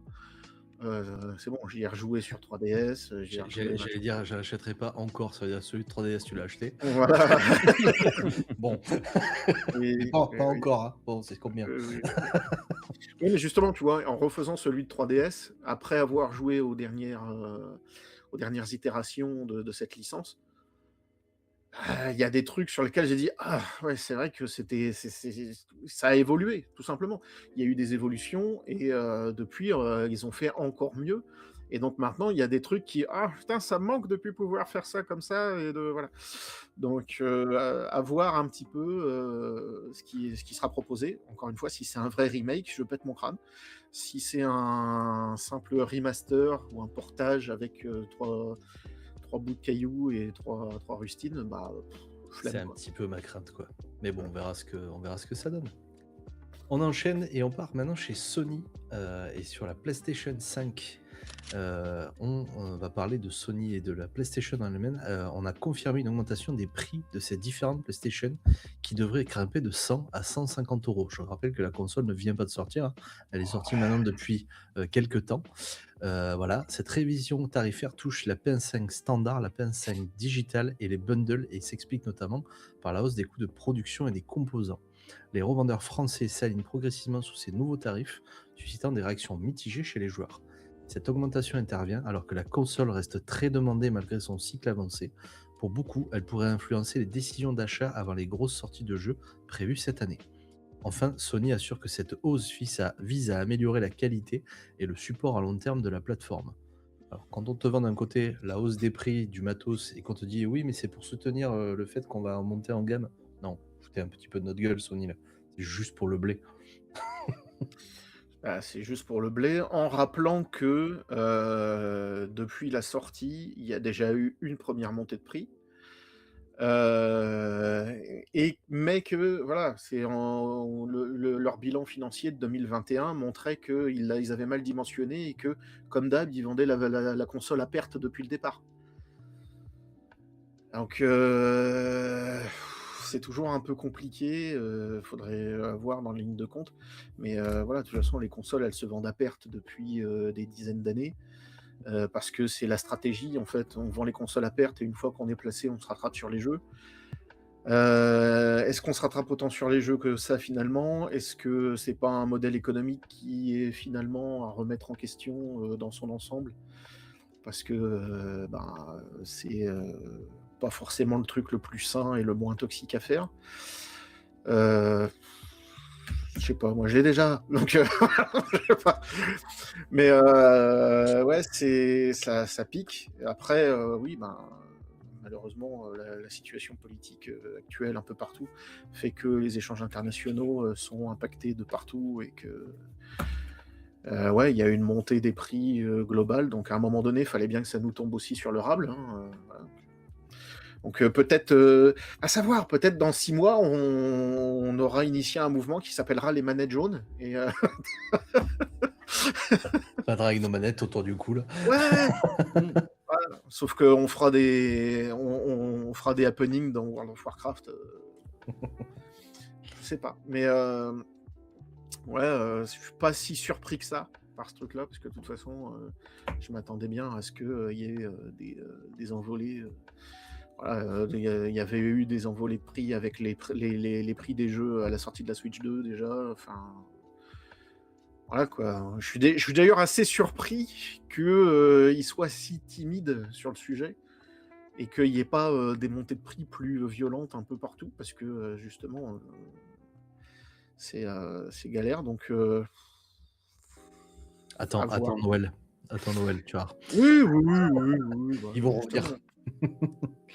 je m'y attends, hein, mais, on verra ce que ça donnera, mais, ouais, je crois que c'est la première fois de ma vie que j'entends parler d'une console en milieu de vie Qui qui, augmente. On est heu, d'accord. qui a d'autant, quoi. Ce 100-150 €, c'est pas non plus, enfin, c'est pas une petite C'est pas augmentation. rien. C'est pas un truc, Surtout quand tu vois qu'en face, tu as, bon, alors je veux parler de portable, mais la Steam Deck, qui vient de sortir là, il y a pas si longtemps et qui finalement, en termes de puissance, ben, tu l'embarques partout. La mmh, Switch 2 qui sort, qui est pas un concurrent sérieux à PlayStation, on est bien d'accord, mais qui sort là et qui sort des nouveaux jeux et des licences, voulues, entre guillemets, avec Pokémon et cetera, même s'il faut avoir envie de jouer à Pocopia. Moi, c'est pas mon genre de jeu, mais il y en a pour beaucoup de gens ah pour moi, qui je c'est le suis genre de jeu. tombé dedans, c'est atroce. Sortez-moi de là. Voilà. Mais je veux dire, voilà, et tu proposes ça parce qu'il va y avoir l'arrivée de GTA 6. C'est ça le tir marketing? Je comprends pas l'idée, en fait. Où est-ce qu'on va là? Voilà. J'ai un peu du mal avec ça. Je sais pas, ouais, après le rattrapage sur les jeux, en plus, oui, c'est pas fini comme ils disent dans le chat. Après, Mais c'est Master Race, hein. Moi j'ai que ça à dire, hein. Voilà. Voilà. Voilà. oui, c'est vrai que quand on voit la gueule des cartes graphiques, c'est pas le prix des cartes graphiques qui flambent absolument pas, c'est pas vrai. Je parle pas en termes C'est de la RAM. prix, mais donc, C'est la je veux RAM. dire avec un PC, tu fais tout mieux qu'une console. Oui. Donc, voilà, mais non, sinon donne-moi une console, sur laquelle je peux faire du montage vidéo. Oui, bah, oui, oui, non, mais ça, Voilà, là-dessus. c'est ça. La console, ouais, OK, je vais pouvoir jouer. Avec mon PC, je peux tout Après, faire. le truc, c'est que, bah, ouais, la console est, typiquement un outil grand public, donc c'est pas un outil qui est censé appeler un geek, en fait, c'est ça. C'est-à-dire que, moi, il y a plein de gens, mes sœurs, mes beaux-frères et cetera, sont des gens qui jouent, aux jeux vidéo, qui adorent ça et cetera, mais qui ont pas besoin d'une machine, pour faire, ils font pas de montage vidéo, ils font pas de trucs comme ça. Ils veulent juste pouvoir jouer, sans se prendre la tête. Le montage, faire des trucs, en s'assurant que, tu pas flingué ta carte avec ton électricité statique ou des machins comme ça les saoule. Enfin, je veux dire, Enfin, quand non, mais tu tu vois vois, ce que là, je je veux vois dire? la Que PS5 Pro qui va être à, 900 €. Bah, tu as déjà un petit PC gamer à ce prix-là, hein? Bon petit PC de ouais, game. Ouais, mais Voilà. tu Donc toujours la vision voilà. du fait que ton PC gamer, à un moment ou à un autre, il fera plus tourner, les jeux et cetera. Alors que tant que ton jeu est estampillé, avec le tampon de la console que tu as, bah, normalement, c'est qu'il tourne dessus. Donc On a déjà eu quand même des consoles qui vieillissaient super mal, hein. elles ont du mal, on Voilà, je est veux dire, d'accord, mais il les y premières a PS3 en fin de compte qui lisaient plus les jeux, ah les oui, oui. PS1 où il y avait les lentilles qui se flinguaient, voilà, hein, donc Les défaillances techniques, bien évidemment, voilà, oui, donc non, mais mais c'est ouais, mais il y a bon, c'est toujours pour des ça que il y a toujours des gens qui se sont l'argument, traumatisés du fait que, j'ai acheté un jeu et quand je le lance, ça fait un écran noir et je comprends pas pourquoi. Alors que mon PC, il fonctionne et que, je sais pas ce que j'ai fait de mal et il faut que je truc et il y a des gens, il y a des gens que ça fait paniquer et que, en fait, maintenir un PC, bah, il y a plein de gens dans le grand public que ça saoule, en fait et Et qui savent pas le faire, qui surtout. savent pas le faire, surtout. Donc ça intéresse pas, qui veulent juste jouer et effectivement qui auront du mal à partir sur autre chose que sur une console de salon. Donc la console devient vraiment un outil grand public et Mmh. qui est de moins en moins fait pour les geeks et qui est de plus en plus fait pour des gens qui ont une pratique du jeu vidéo, plus casual quoi, tu vois? Plus mainstream. Est-ce que c'est bien, est-ce que c'est mal? J'en sais rien, mais ouais, c'est clair que bon. Bon. On enchaîne, on part chez Xbox ce coup-ci avec Stranger Than Heaven, qui est un jeu qui propose un univers unique avec 5 époques et 5 villes distinctes, chacune offrant une ambiance mystérieuse et des défis variés. Le jeu mise sur une narration immersive où chaque environnement apporte son lot d'exploration et de situations surprenantes. Cette diversité permet de renouveler constamment l'expérience tout en gardant une cohérence globale entre les diverses temporalités. Alors vous verrez dans la bande-annonce, c'est vraiment fun de se dire qu'on va jouer, vraiment 5 époques différentes. Donc il y a un moment, on est un peu dans du, Japon, médiévalo ou fin médiéval, guerre, «moderne» entre guillemets. Il y a un peu du Peaky Blinders à un moment, je crois.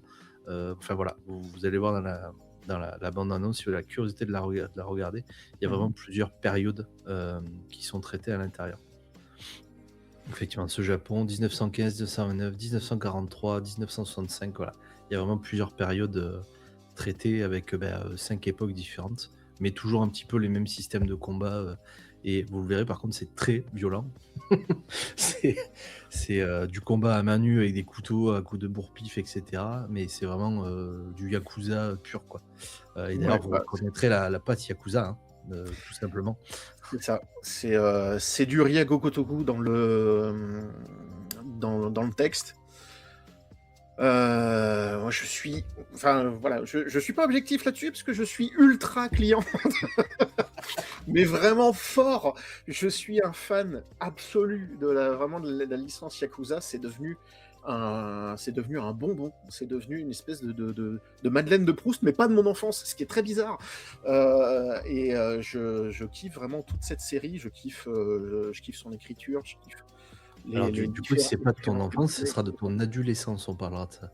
De ton Voilà, qui adolescence continue, d'adulte. donc en fait, c'est toujours pas c'est toujours pas fini.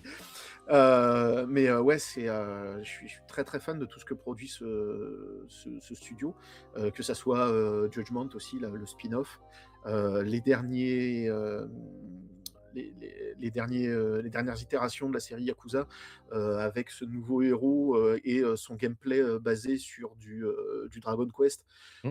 Les mecs font: «Eh, on réussit super bien, les beat'em up. Qu'est-ce qu'on pourrait faire pour la prochaine?» On change tout et on fait du RPG au tour par tour. Quoi? Et ça marche! Et c'est absolument génial. Moi, les 2 derniers, j'ai passé mais des centaines d'heures dessus au bas mot. J'adore le ton qu'ils ont, j'adore, enfin vraiment et puis ouais, j'adore l'écriture donc là, j'ai très, très, très, très hâte, je suis hyper hypé. Je trouve là que c'est super joli et le fait hem, de pouvoir voir les différentes évolutions, je pense que ça va être, de pouvoir aussi, voir un même lieu sur les époques, voilà, sur ces décennies différentes et de voir comment un même quartier va évoluer au fur et à mesure des décennies et je suppose qu'on va jouer le même personnage sur donc 40 ou 50 ans, ou au moins la même équipe plus ou moins de personnages sur, 40 ou 50 ans et je sens que d'un point de vue narratif, va probablement y avoir des grosses propositions qui vont me plaire très, très fort avec, justement cette possibilité de revoir son personnage à différentes époques de sa vie. Ça va être assez fun et ouais, la hype est au maximum. Bon. Olchan, toi, les Yakuza? J'ai pas joué au Yakuza. Comme dit, j'ai quasiment pas le temps de jouer aux jeux vidéo, hein, c'est ça mon problème, hein, donc on revient toujours, à la même chose, hein, quand t'as pas le temps finalement de jouer au jeu ou autre, ben, voilà, tu t'en désintéresses, hein, parce que soit sinon ça va juste, augmenter ta frustration de pas pouvoir y jouer. Voilà. Après, pour ce que j'en ai vu et tout ça, ça a l'air des jeux super cool. Chaque fois je me suis dit: «Ouais, il faudrait que je teste, hein, sur le Xbox Pass, ou autre, hein», et puis finalement, pas le temps, donc j'ai installé et puis des fois, bah, je redésinstalle et puis j'ai même pas eu le temps de de lancer le jeu une seule fois, C'est donc le syndrome que j'ai moi avec Steam et les jeux gratuits. Je pense que j'en ai des centaines et j'ai dû en jouer à 5%, je pense. ouais, voilà, c'est ça, donc bah, c'est pour ça que moi j'ai même plus, le Epic, qui est installé. Parce que, bah, tous les jeudis, tu avais un jeu gratuit et finalement tu n'y jouais jamais. Bah, c'est mon Voilà, donc syndrome à moi. ouais, ça tu juste ta collection de jeux en fin de compte, À énorme en fait, et rallonge. puis jamais t'en lançais un. J'ai arrêté de le je l'ai même plus installé. Quand j'ai refait mon PC, j'ai même plus installé Epic parce que je sais que ça sert à rien. J'ai pas le temps, et les quelques jeux où je me prête le temps, bah, ça me des petits jeux de gestion où je sais que même si j'y joue qu'une demi-heure, bah, voilà, j'y joue la demi-heure et puis je sauvegarde et puis voilà, que des fois des jeux narratifs ou autres, c'est plus compliqué de jouer des petites phases parce que suffit que tu peux pas faire une sauvegarde quand tu veux ou ce genre de choses et ainsi de Mmh. suite. Bah, tu peux être bloqué, donc c'est un peu relou. Bon. Eh bien, on enchaîne sur une info multiplateforme ce coup-ci avec Avatar Legends, The Fighting Game, le jeu de combat inspiré de l'univers Avatar, pas celui avec les bonhommes bleus, mais Avatar The Last Airbender, donc le dernier, comment on Maître dit? de l'air. Maître de l'air, qui sortira donc le 2 juillet 2026 sur console et PC. Attendu pour ses affrontements dynamiques, il mettra en scène des personnages emblématiques, maîtrisant les différents éléments, avec des mécaniques de combat accessibles mais profondes. Le titre promet des duels stratégiques en solo comme en multijoueur et ambitionne de séduire à la fois les fans de la série et les amateurs de jeux de versus fighting. Cette adaptation marque une nouvelle étape dans l'expansion vidéoludique de la franchise. On est clairement sur un Street Fighter avec les personnages d'Avatar. Il n'y a pas de Mmh. jouer en 3D avec des visuels qui tournent, etc. C'est un Street Fighter Avatar, on va pas se le cacher. Mmh. Voilà. Bah, Pas ouais, d'originalité, à part changer les personnages. Mais pour effectivement, ceux qui aiment le versus fighting, hein, et qui aiment l'univers d'Avatar, ils vont trouver leur compte. Ben, voilà, comme moi, je veux dire, quand j'avais, un jeu Dragon Ball Z, bah, je m'éclatais dessus. Voilà. C'est de la hype de fan pour le coup, Mmh. à voir. Moi Et personnellement j'aime beaucoup, Avatar, mais je suis pas un ultra, ultra fan. Heu, Pas au point en tout cas de me lancer à fond dans ce jeu-là, mais je ferai peut-être, 2-3 parties, voilà, ça peut être cool au moins pour découvrir. après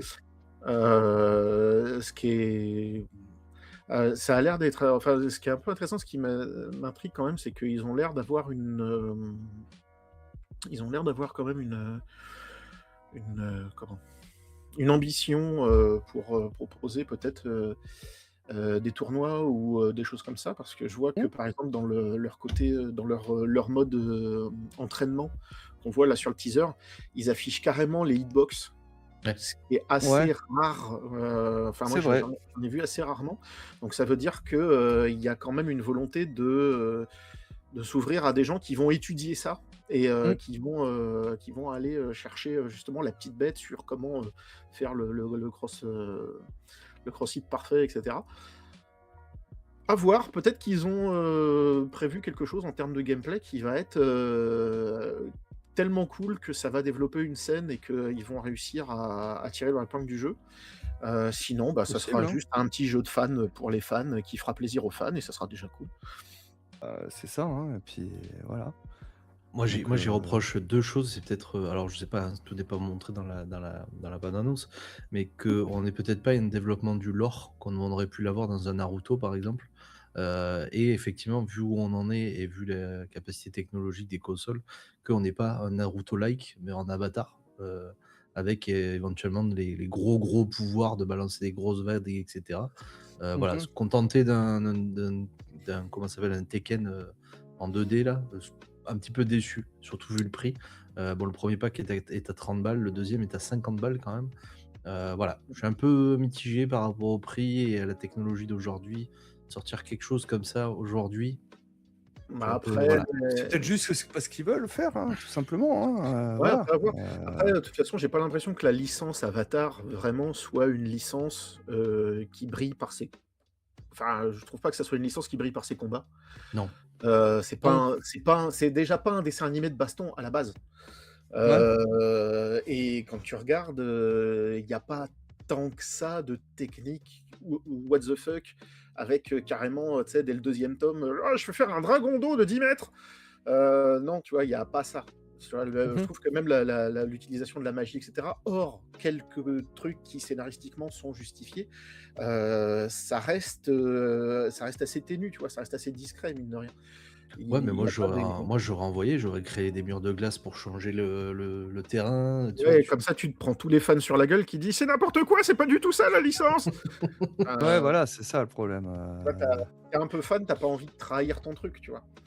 Donc à voir, peut-être qu'il y a des mécanismes aussi, on n'a pas tout vu encore, peut-être qu'il y a des mécanismes sur lesquels, tu pourras jouer avec le sol ou avec les trucs, mais de façon plus ténue. Après, voilà, je pense que ça a l'air d'être parti pour être un bon petit jeu de combat, sympa, en cel Mhm, shading propre.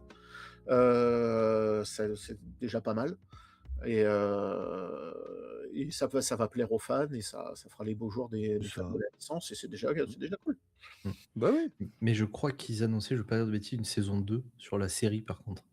Il faudrait que je revérifie ça, mais ou sur le film, un numéro 2, je sais plus. Je sais qu'il y a quelque chose, qui était plus ou moins dans les tuyaux pour la suite en tout cas. Ben, à voir, parce que là déjà, tu vois, ce qu'on voit sur l'image là que tu as à l'écran, c'est déjà le héros de la première série face à l'héroïne de la deuxième série qui se passe littéralement 40 ans plus tard. Ouais. C'est ça. Donc, je sais pas ce qu'ils ont prévu, d'un point de vue scénaristique, mais, voilà, je pense que ça va juste être un gros bac à sable plein service et ça sera déjà rigolo. Ouais, c'est ça, comme les premiers jeux Dragon Ball qu'on avait. Voilà, on faisait affronter Goku SSJ2 face à je sais pas qui, enfin, face à Piccolo. Enfin voilà. Mmh. Bon. Allez, on enchaîne avec, Steam et donc The Legend of Ymir. Alors j'espère que je le prononce bien parce que la prononciation des prénoms comme ça, je suis pas sûr du coup. Avec ce MMORPG, donc Legend of Ymir, qui sera disponible sur Steam dès le 7 avril, offrant un monde ouvert inspiré de la mythologie nordique. Les joueurs pourront y incarner une guerrière runique. Alors, en quoi est-ce qu'elle est runique? Je ne saurais pas vous dire, si ce n'est qu'elle fait beaucoup de magie, effectivement. Spécialisée dans les arts martiaux magiques et la maîtrise des runes en combat. L'univers propose des quêtes solo et multijoueurs, des donjons à explorer, des ennemis mythiques à affronter. Avec un système de progression flexible et des environnements immersifs, Legend of Ymir ambitionne de séduire les amateurs de fantasy et d'aventure en ligne. L'ouverture sur Steam devrait faciliter l'accès à une large communauté dès sa sortie en annonçant l'abandon de son système Play to Earn. Il faut savoir qu'à la base, c'est un jeu qui avait été créé avec des mécaniques liées à des tokens et à des comment on dit l'art numérique, j'ai plus le nom, du NFT, c'est Ah, ça? des NFT? Ah oui, d'accord. Voilà, il y avait une grosse mécanique autour de ça. En fait, le jeu va passer sur un autre serveur. Ceux qui sont déjà sur ce truc pourront continuer là-dessus, mais ils vont le créer ouvert à tout le monde et il n'y aura pas un côté joue pour gagner quelque chose, etc. Voilà, ils vont enlever tout ça après avoir comment ils vont le faire évoluer. Est-ce qu'il y aura du, du pay to win, etc. Je ne sais pas du tout. En tout cas, voilà, le jeu a l'air plutôt sympa. Euh, on dirait presque, je vais me faire frapper, hein, mais du Cramison Desert un peu plus léger. Euh, voilà, à voir ce que ça donne en vrai. Moi, j'y ai jamais joué, je n'en ai vu que la bande-annonce, et en vrai, je n'en avais jamais entendu parler jusqu'à aujourd'hui. Il était important quand même que celle qu'on voit dans la cinématique porte un mini short, hein, et puis qu'on voit son Alors, nombril mais en plein combat. Hein. c'est ce que j'allais dire, c'est Voilà. qu'on est d'accord que c'est la Mm. mythologie nordique, mais designée par des Coréens. Exactement. Ouais, voilà, Ouais, c'est C'est voilà, ça. la Hein. mythologie nord-coréenne. Ouais. c'est Donc, ça, ouais, bah, ça se voit. Hein, Ah, ouais. alors c'est rigolo parce qu'on dirait presque une héroïne de Soul Calibur en fait.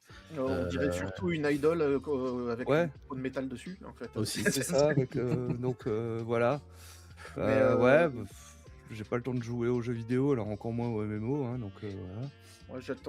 ouais, j'attends de voir un petit peu. Après, ça a l'air d'être un énième MMO coréen ou chinois, Japonais. avec des personnages avec des proportions de manga, mais dans des trucs un peu plus réalistes, avec des graphismes qui ont l'air un peu jolis, mais enfin, je sais pas, moi, ce qu'on voit du gameplay là sur le teaser, je suis pas, Bah, j'ai hypé de ouf, l'impression hein. qu'en fait, il y a Ouais. Where Winds Meet qui était sorti là il y a quelques mois, il y a ça qui sort là. Enfin, il y a une grosse vague de jeux dans ce style-là. On dirait qu'ils sont tous donné le mot. Voilà.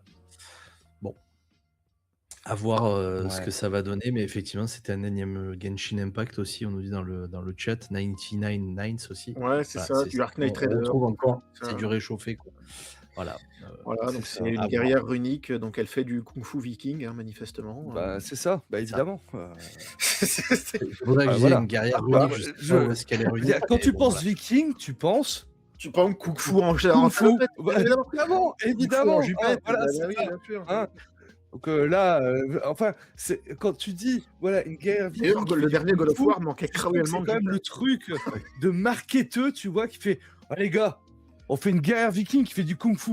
Oh putain, super idée. Ouais, putain, ça va plaire aux geeks, hein, c'est bon. En Et fait, puis, ils voulaient mettez faire pas un beaucoup Kung Fu de Panda. tissus, hein, Ils voulaient faire un voilà, Kung parce Fu que Panda, c'est les mecs, important. à la base. On fait Non, un mais Kung tu vois, Fu il y a Panda, on beaucoup remplace de- le panda par une nana à moitié nue qui fait Ah du ouais, kung non, fu mais avec des runes. c'est... Ah, mais ouais, Génial. ça fait. Il y a beaucoup de choses qui sortent là ces derniers temps, notamment parce que ça vient soit de Corée du Sud, soit de Chine, avec la même DA en fait. C'est littéralement la ouais. même DA.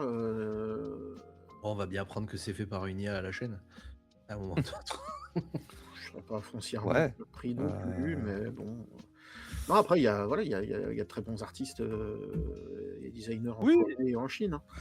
Mais ouais, là, ça fait. Bon, Ça fait je réchauffer. sais pas, la proposition me hype pas plus que ça. Je suis pas en mode Ouah, ça a l'air trop bien et tout.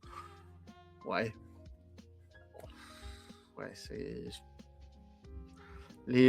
Ceux qui aimeront, voilà. Il y a ceux qui aiment MMORPG, ceux qui aimeront. Non, puis voilà, moi je suis déjà sur FF14, j'ai déjà pas le temps de jouer à FF14, alors Ah ouais, en non, plus, ouais. je vais pas me lancer là-dessus. Du coup, Bon. skipper cette information, on passe directement à la partie ciné-série. Yes.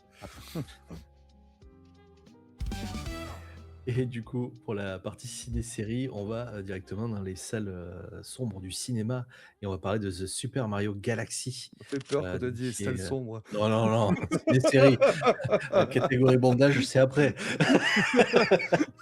Et donc le film d'animation Super Mario Galaxy qui est sorti en salle cette semaine et qui a surpris les fans en introduisant notamment sur ses affiches le personnage de Fox McCloud qu'on n'avait plus vu dans l'univers de Mario depuis très longtemps. Cette apparition confirmée peu avant la sortie marque la première incursion du héros de Star Fox dans une production animée Nintendo hors de Super Smash Bros et ravit les amateurs de crossover vidéoludiques. La présence de Fox alimente déjà les spéculations autour d'un univers ciné Nintendo plus étendu, où d'autres héros pourraient un jour se croiser à l'écran ou inspirer des futurs films. Parmi les rumeurs persistantes, l'idée d'une adaptation de Super Smash Bros ou d'un nouveau jeu Star Fox pour Switch 2 fait vibrer la communauté. Ce clin d'œil inattendu souligne la volonté de Nintendo d'explorer des ponts entre ses franchises cultes tout en enrichissant ses adaptations cinématographiques. Je suis un petit peu étonné d'ailleurs qu'il l'ait mis sur l'affiche parce que dans la bande-annonce on ne le voit pas du tout. Ouais, bah, c'est un truc de com supplémentaire. C'est ce qu'on appelle un leak volontaire. Tu vois, Peut-être. Oh qu'on est bête. C'est le mec Vraiment, à la fenêtre, il n'y aura pas du tout Star Fox. Oh, Ah, C'est vraiment, ça. c'est pas comme si on avait une bande de 200 mecs, spécialisés en communication qui étaient payés pour ça et qui ils ont fait la connerie. Ils ont laissé, Star Fox sur l'affiche. Oh vraiment, Oh. on peut pas Oups! faire confiance, hein. Non, Oh là là! non, Alors Bah, moi vraiment. je peux pas le reprocher parce que moi j'adorais le jeu, Star Fox sur, Nintendo Oui, 64. blague à part, Heu, moi, un nouveau ah Star oui. Fox, voilà, il pareil, était hein. génial et effectivement je regrette qu'il y ait pas, plus de jeux dans ce style-là. D'ailleurs pour parler de jeux de vaisseau, normalement il doit y avoir le Star Wars, avec les Podracers là qui doit revenir. Donc ça je surveille aussi, la chose et effectivement si on nous fait un jeu dans l'espace avec des vaisseaux où on peut se faire des tirs dessus et cetera, ça me Des chauffe. barrel roll? Ouais, Ouais. entre autres Plus choses. un de barrel roll! Barrel roll! Donc Ouais, moi, non, je vraiment, suis assez chauffé par la promesse future. Après, on va à voir s'ils en font quelque chose. Mais ouais, ça à me tente voir, bien. à voir, à Bah, le voir. premier film était cool, hein, on verra celui-là, hein. Je pense pas que j'irai le voir au cinéma, mais dès qu'il sera disponible en VOD, voilà, hein. Bon, en tout cas, j'ai vu des stories de gens qui avaient vidé littéralement les spots de popcorn Yoshi là. Donc autant vous dire que du scammer, il y a dû en avoir une tonne et que les gens, à mon avis, vous allez retrouver des trucs sur Vinted à 3 fois le prix. Donc vous étonnez pas, hein. Bref. Voilà.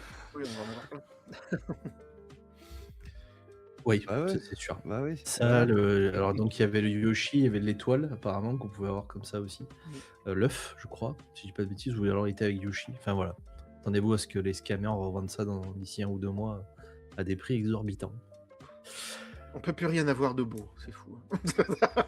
Non, bah, c'est dommage parce qu'en fait tout est fait pour refaire du pognon derrière quoi. Donc Ouais. je fais mon aigri, hein, 3 secondes, mais voilà, je crache sur les scammers et les mecs qui achètent pour revendre quoi. Franchement, c'est pour être poli, c'est des enculés.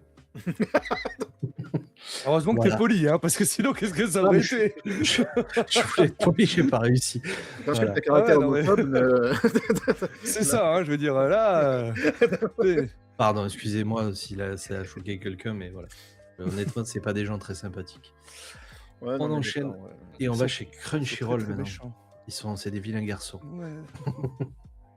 On enchaîne, on part chez Crunchyroll avec Doro et la saison 2 tant attendue qui est arrivée sur Crunchyroll le 1er avril 2026 pour le plus grand plaisir des fans de Dark Fantasy. Cette nouvelle salve d'épisodes poursuit l'exploration d'un monde brutal mêlant magie, chaos et humour noir tout en approfondissant les liens entre Caïman, Nikaido et leurs ennemis.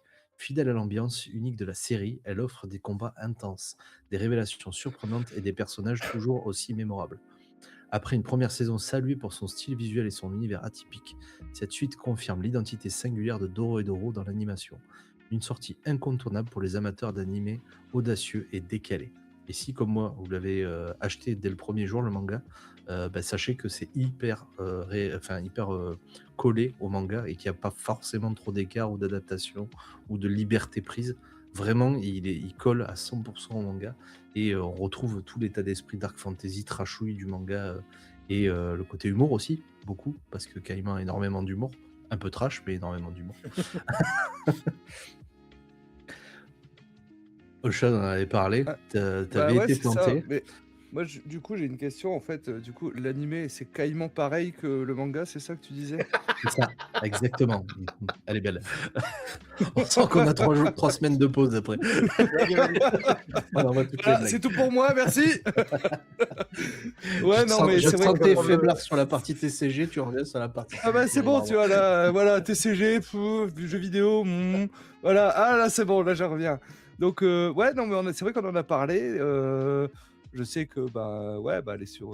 J'ai vu qu'il y avait la saison 1 sur Netflix, j'ai pas encore regardé, mais du coup, tu me l'as conseillé, donc je n'hésiterai pas à le faire. Moi, Voilà. je le place au même niveau que les Berserk en termes de qualité de manga, Ok. de qualité Donc, d'histoire, etc.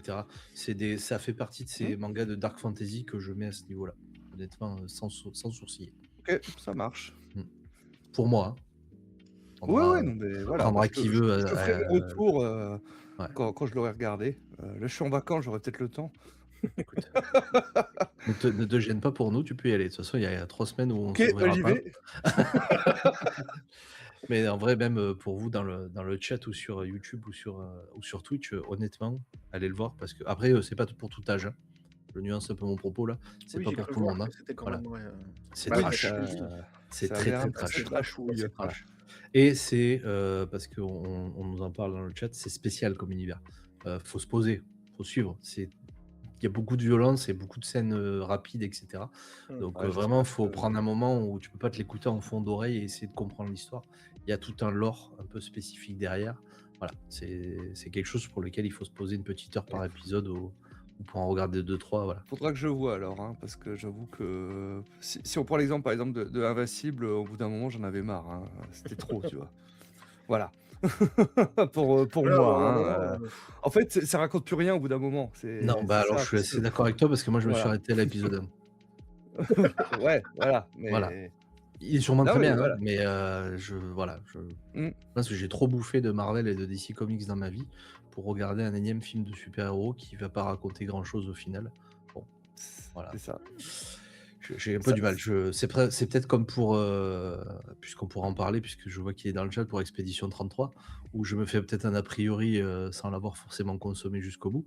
Mais voilà, moi, en tout cas, pour Invincible, j'ai du mal, quoi. Voilà. Et si vous voulez qu'on en parle 3 secondes, Expédition 33, j'y ai joué. OK. Et j'ai pas Pas été moi. aussi touché qu'on aurait pensé que je pourrais l'être, parce que je suis un rock. Pour autant, C'est ça, mais et c'est ce parce que n'est tu pas es mon genre de jeu, voilà, voilà. les C'est parce que tu RPG es tour par tour, insensible. Dis-le, tout tu as à pas de fait. cœur, hein, voilà. Invincible et insensible.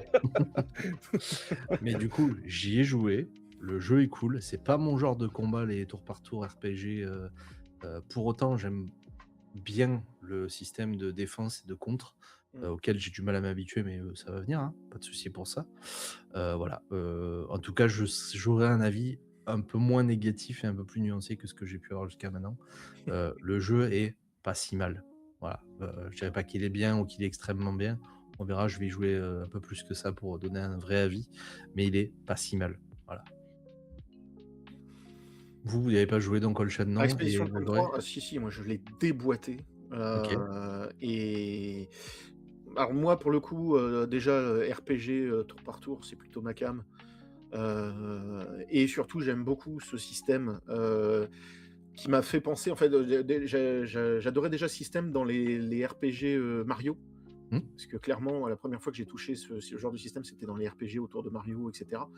Je suis très, très fan justement de ce système de, oui, on sait que le tour par tour, ça peut être un peu plan-plan.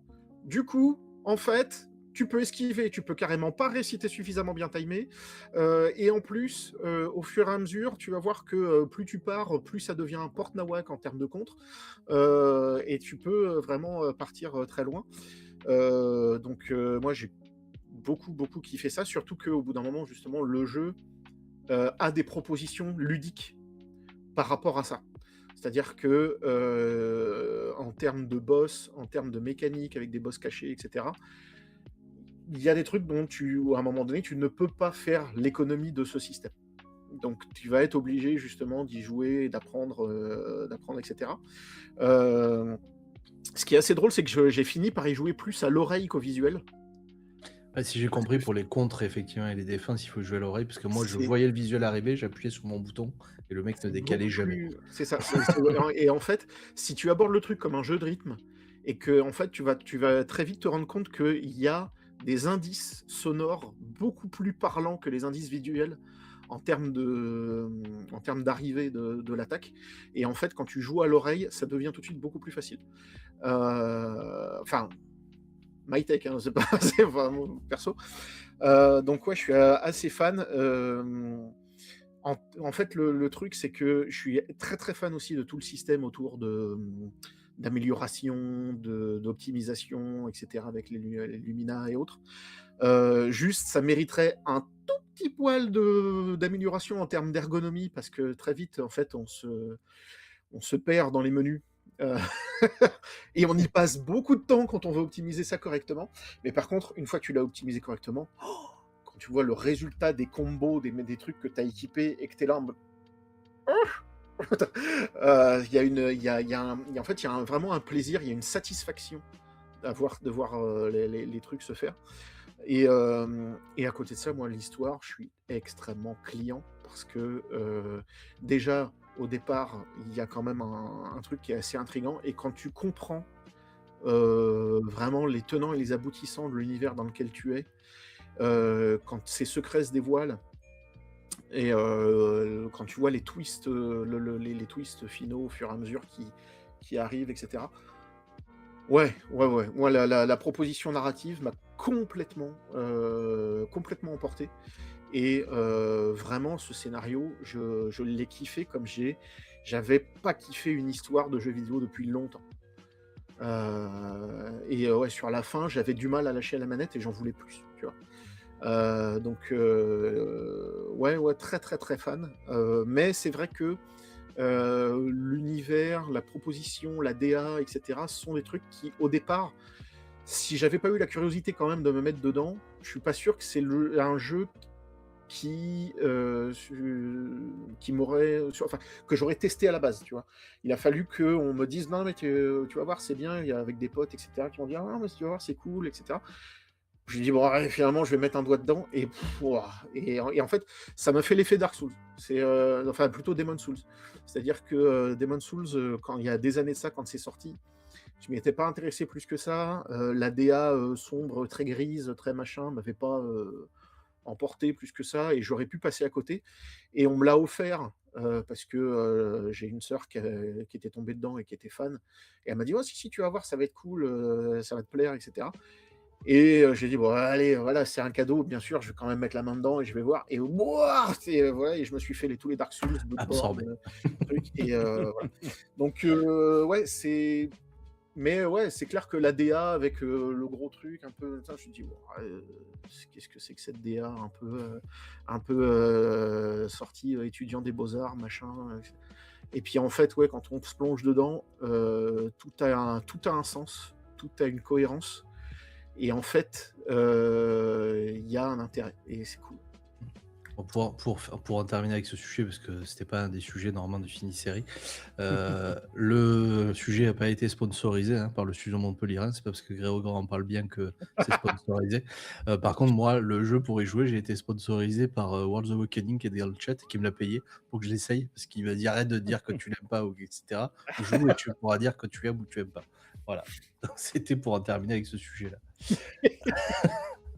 On part maintenant chez Netflix avec Kujo l'Implacable. Et pour ceux qui ont vu le manga, on aura ici l'adaptation live action du manga Kujo l'Implacable qui est disponible sur Netflix et qui offrira une version dramatique et fidèle de ce récit noir.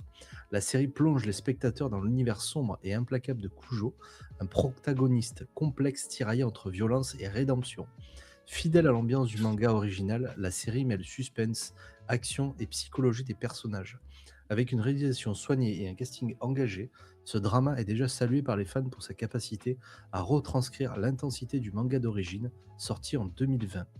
Une nouveauté à ne pas manquer pour les amateurs d'adaptation japonaise. Vous verrez sur les images, on n'est pas sur du drama plan-plan, nian-nian, avec des scènes d'amour, etc. C'est violent. Il y a des histoires de pègre, de magouilles. C'est à la base un avocat, mais qui a tendance à défendre les gens qui font du mal, entre guillemets. Donc c'est pas du tout quelque chose de très léger. Là aussi, on n'est pas sur quelque chose à regarder quand on est jeune et quand on n'a pas l'âge de le regarder. Voilà. Par contre, au niveau du manga, je vais essayer de trouver quelques pages et l'équivalence par rapport à cette adaptation en live action. On est vraiment quand même très proche de la réalité du manga et de ce qui a voulu être exprimé. Je vous laisserai apprécier, même en dehors du stream, si vous voulez aller voir la bande-annonce. Voilà, c'est vraiment beau, ça donne envie, et je pense que pour les gens qui ont plutôt du mal avec les dramas et les live-action coréens, asiatiques, etc. en général, vous allez voir que là, c'est pas du tout, on est vraiment quasiment sur un film presque à l'américaine. Il y a le graphisme, le visuel, l'image, tout est beau. Honnêtement, je pense que ça va être un des petits bangers de l'année 2026. À voir, Ouais, je connais pas le manga. Curieux parce que j'avoue que Netflix ces derniers temps, ils nous ont fait quand même quelques live action assez sympas. Enfin, ils en ont produit quelques-uns d'assez sympas. Bon, il y a du bon et du moins bon souvent les live action, donc on ira voir ça. Alors moi, j'ai très, très, très envie d'aller le voir, notamment parce que justement, ça me fait penser à Yakuza. Il y Il y a de a cette vibe. Il y il a y a il y a énormément de clairement cette une vibe. vibe Yakuza et je pense que, bah, voilà, si c'est votre came, ce genre de truc, bah, justement, allez jouer à Yakuza parce que on est sur des scénarios, à la Infernal Affairs, un truc comme ça et ouais, justement, l'avocat un peu, «rebelle» entre guillemets, qui défend les ordures, et autres et qui, du coup te permettent d'aller dans justement de voir un petit peu, et de romantiser un petit peu, cet aspect du Japon qu'on connaît moins finalement. Avec, ses travers et sans pour autant faire de concessions ou sans pour autant faire de l'angélisme.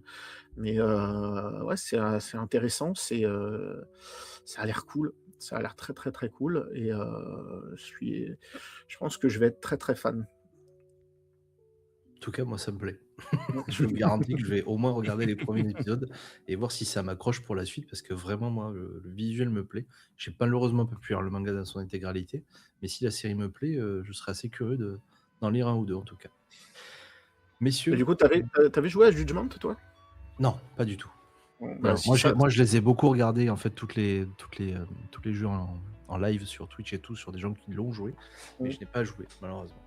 ce Judgment, où justement tu es un avocat, qui s'est barré après avoir, après une affaire, assez terrible et qui est devenu, Mmh. détective privé et justement dans le monde des yakuza et cetera. Enfin, c'est assez cool et ça me fait clairement penser à ça, quoi, voilà.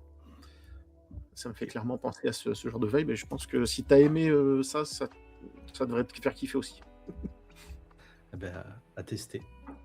On termine les chroniques sur ça. On va enchaîner sur l'actu de l'invité. Je vous l'avais dit en début d'émission et je voulais un peu bombarder sur les réseaux. J'ai fait une petite interview de Donjon et Macaron, donc de Céline, qui est la propriétaire de cette entreprise qui fabrique des pâtisseries sur le thème du célèbre jeu de rôle. Voilà, elle fait des collaborations avec des chaînes d'Actual Play. Elle fait des petites box, notamment dernièrement une box de printemps que j'ai eu la chance de recevoir hier, que j'ai pu tester. Je vous laisse avec donc cette actu de l'invité.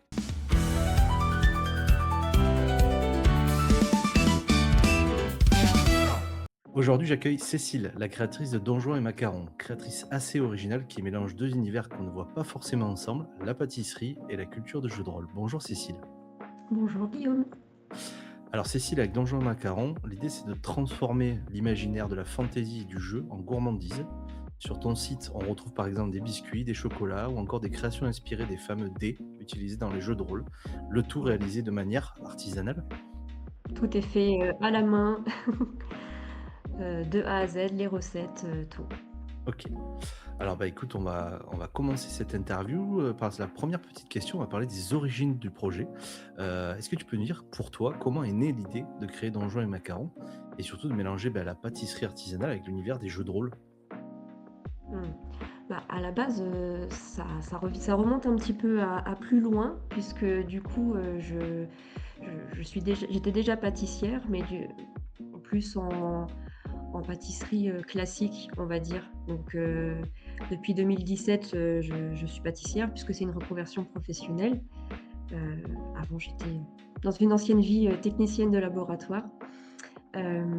Et du coup, ben, voilà, j'ai commencé avec de la pâtisserie classique, tout ce qui plaît, voilà, pour faire un petit peu la main, des licornes à paillettes et des choses comme ça.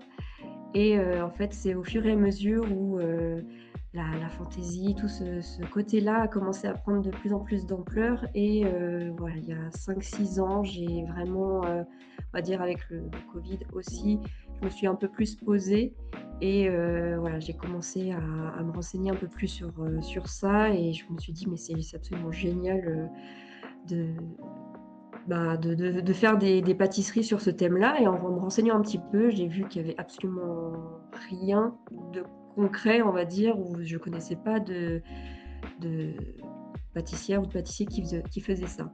Donc je me suis dit: «Bah, il y a peut-être un truc à faire, en fait».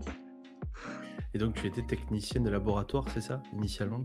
Voilà, initialement, j'étais technicienne de laboratoire spécialisée, en biologie, microbiologie, moi j'étais spécialisée dans tout ce qui était, génétique, enfin voilà, OK, super. autre ambiance. OK. Et beh, du coup, tes créations, elles sont très inspirées par l'imaginaire fantasy, puisque, Oui. on en parlait tout à l'heure, tu t'es mis, récemment au jeu de rôle. Comment naissent tes idées? Est-ce qu'elles viennent d'univers de jeux précis, de parties de jeux de rôle ou simplement de ton imagination? Bah, je suis très inspirée par Donjons et Dragons parce que c'est ce que j'ai commencé à connaître, on va dire. J'ai commencé par ça. C'est un milieu qui est déjà très fourni, en fait. Il y a énormément de choses, enfin, voilà, des des choses très reconnaissables. Enfin, ne serait-ce qu'en parlant des dés tout à l'heure, les dés 20, c'est très universel, ça parle à tout le monde.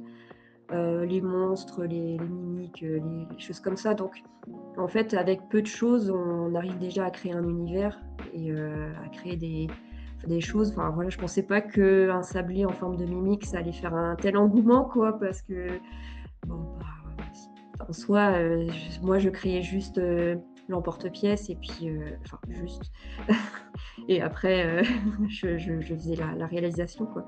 Mais quand j'ai vu l'engouement que ça prenait, je me suis dit: «Ah ouais, ça peut marcher, en fait, ça dans Donc ce domaine». quand tu dis que tu crées juste l'emporte-pièce, on est d'accord que tu fais le moule en silicone du coup toi-même? C'est ça? Alors, voilà, j'ai les sablés, il peut m'arriver de faire les emporte-pièces sur Blender, par exemple. Bon, après, il y en a OK. d'autres qui plus complexes que j'achète.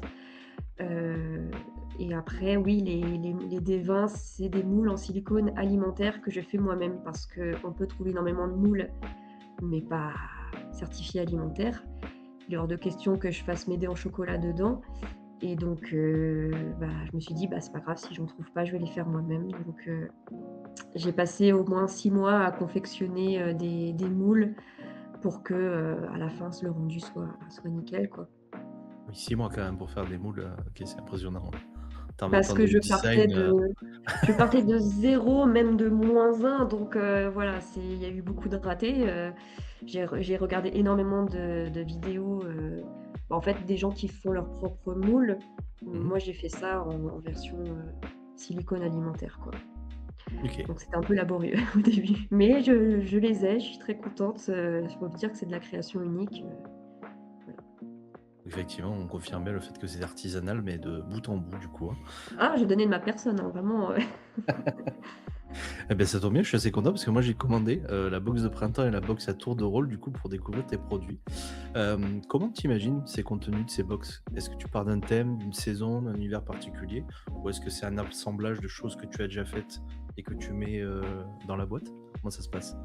Bah, alors là, tu m'as parlé de 2 box. Donc la box À tour de rôle, c'est une collaboration avec, un podcast, donc qui s'appelle À tour de rôle, et donc voilà, on se connaît depuis un petit moment et l'idée était venue de faire une collaboration parce qu'il y a une saison en particulier qui voilà, a plus touché les auditeurs, avec des petits personnages, très mignons et tout et donc en discutant, je me suis dit: «Bah, ça peut être sympa de faire un pack avec, des sablés, avec les petits animaux», donc voilà, ils étaient, super, heu, contents et tout et du coup, bah, la collaboration est venue de là. Donc c'était un truc assez, ciblé, on va dire, c'était des choses qui étaient déjà, en rapport avec le podcast. Après pour ma box, de que je fais moi, donc là, tu as commandé la box de printemps. Tout simplement, j'ai voulu, lier, des pâtisseries avec les saveurs qu'on peut retrouver au printemps, avril, mars, avril, mai, par exemple. Donc des choses très, liées à cette saison-là. Mais voilà, je voulais faire une box un peu immersive aussi, donc comme on parle d'une box, jeu de rôle, je me suis dit: «Bah, en fait, ça peut être comme si la personne qui achetait la box, elle faisait un petit peu son aventure aussi». Donc elle ouvre et il y a pas que des pâtisseries, il y a aussi tout un contexte, une petite histoire et donc j'ai créé, une histoire, avec un groupe d'aventuriers qu'on va suivre en fait au fil, des saisons, parce qu'évidemment il y aura des box automne, été, automne, hiver et donc ça va se suivre de box en box et voilà, c'est vraiment une immersion totale que je veux. Alors voilà, c'est à mon niveau, hein, c'est pas voilà, remettre les choses dans le contexte, quoi. Enfin, c'est une box de 5 ou 6 produits avec, une petite histoire. En général, j'inclus aussi un petit cadeau, fait main. Donc voilà, c'est quelque chose qui me tient vraiment à cœur et en fait, je me suis dit: «Bah, qu'est-ce que toi, tu aimerais bien recevoir?» Du coup, j'ai réfléchi comme ça. Je me suis dit: «Bah, j'aimerais bien, avoir, telle pâtisserie et puis, avoir ça en petit cadeau». Donc voilà, je raisonne comme ça et donc D'ailleurs, en je général reprends un peu la liste de ta box, parce que, ouais, entre guillemets, on dit il y a du chocolat, et cetera, mais en fait, il y a pas que du chocolat, tu proposes une véritable expérience. Le set de dés au chocolat blanc coloré parfumé à la violette, je prends entre autres choses cet exemple-là. La tablette de chocolat au lait au chocolat blanc parfumé à la fraise. Donc c'est pas juste, vous recevez, entre guillemets, une tablette, Milka. Là, on est bien d'accord, c'est pas du tout ce que vous allez recevoir. Vous allez recevoir un vrai produit travaillé. Effectivement, tu parlais d'objets ou de cadeaux en plus. Là, pour la box de printemps, il y a la petite fiche de personnage de Violette, qui aussi est un petit bout d'expérience que tu vas amener. Eh ben justement, tu en as plus ou moins parlé, mais qu'est-ce que tu veux faire ressentir? Qu'est-ce que tu veux amener à la personne qui va commander chez toi cette box? Et qu'est-ce que tu veux lui faire à l'ouverture voir, entre guillemets? Qu'est-ce que tu veux exprimer?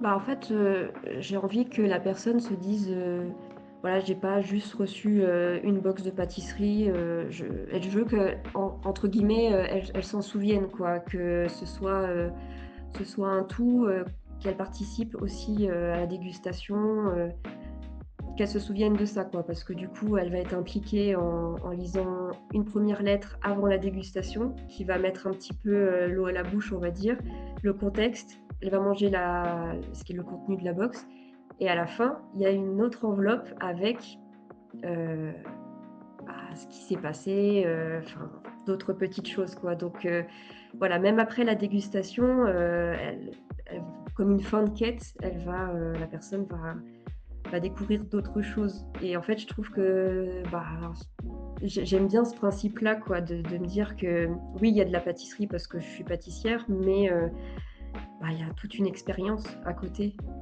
et puis, bah, si elle le souhaite, si elle commande les autres box, bah, en fait, tout va se répondre dans les autres box et si elle en prend une ou 2, bah, c'est pas grave, elle va pas non plus, c'est c'est un C'est tout, quoi. c'est une belle série, mais on n'est pas obligé de regarder toutes les saisons. C'est ça que tu essayes Non, non, non. d'exprimer? Bon, moi, je te le dis clairement, je suis faible, je regarde toutes les saisons de la série généralement quand j'attaque quelque chose. Je peux pas me faire une idée que sur une série, que sur une saison, malheureusement pour moi. Bon, qu'est-ce qu'on boit avec ça du coup? On a combien de ça d'un latte? On prend un petit café, généralement?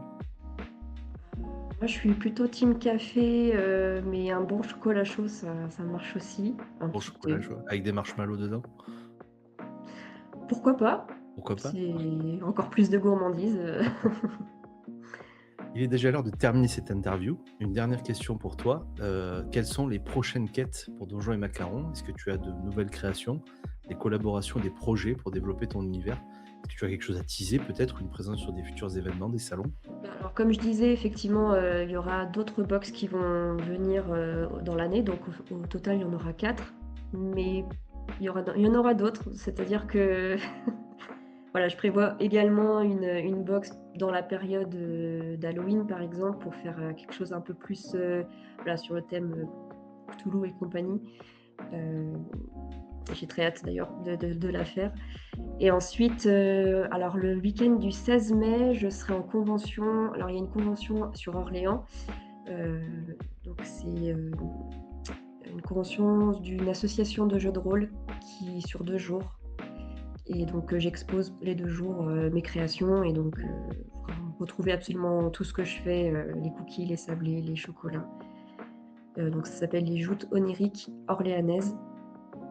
Et sinon, d'autres choses alors j'ai pas la confirmation de tout donc voilà, je vais pas encore en parler mais sinon, évidemment, j'aimerais bien faire des conventions et cetera donc ça, c'est en cours. Bon, bah, de toute façon, on te suit sur les réseaux. Et puis pour ceux qui sont intéressés, n'hésitez pas à aller voir ces réseaux sociaux. Donc il y a le site, hein, Donjons et Macarons si je dis pas de Ouais. bêtises, c'est ça. Et puis ton C'est ça. Instagram, pareil, Donjons et Macarons. Il me semble qu'il y a des petits traits du 8 en bas pour Ouais. séparer. Donc si vous ne le trouvez pas, hésitez à essayer plusieurs casses d'écriture, mais grosso modo, c'est ça. Merci beaucoup, Cécile, d'avoir pris le temps de nous parler, de nous présenter Donjons et Macarons, de nous avoir fait découvrir ton univers. Moi, de mon côté, j'ai très hâte de recevoir ces 2 box et de tester tout ça rapidement. Voilà, si vous êtes curieux, amateur de pâtisserie un peu magique, parce que pour le coup, il y a énormément de magie même, vous pouvez aller découvrir l'univers de Donjons et Macarons. N'hésitez pas, si vous êtes dans le chat, etc., profitez, il y aura le petit lien pour pouvoir aller sur son site directement. Voilà, encore merci Cécile pour cet échange et bonne continuation pour les prochaines aventures de Donjons et Macarons. Merci. Merci beaucoup. Au revoir.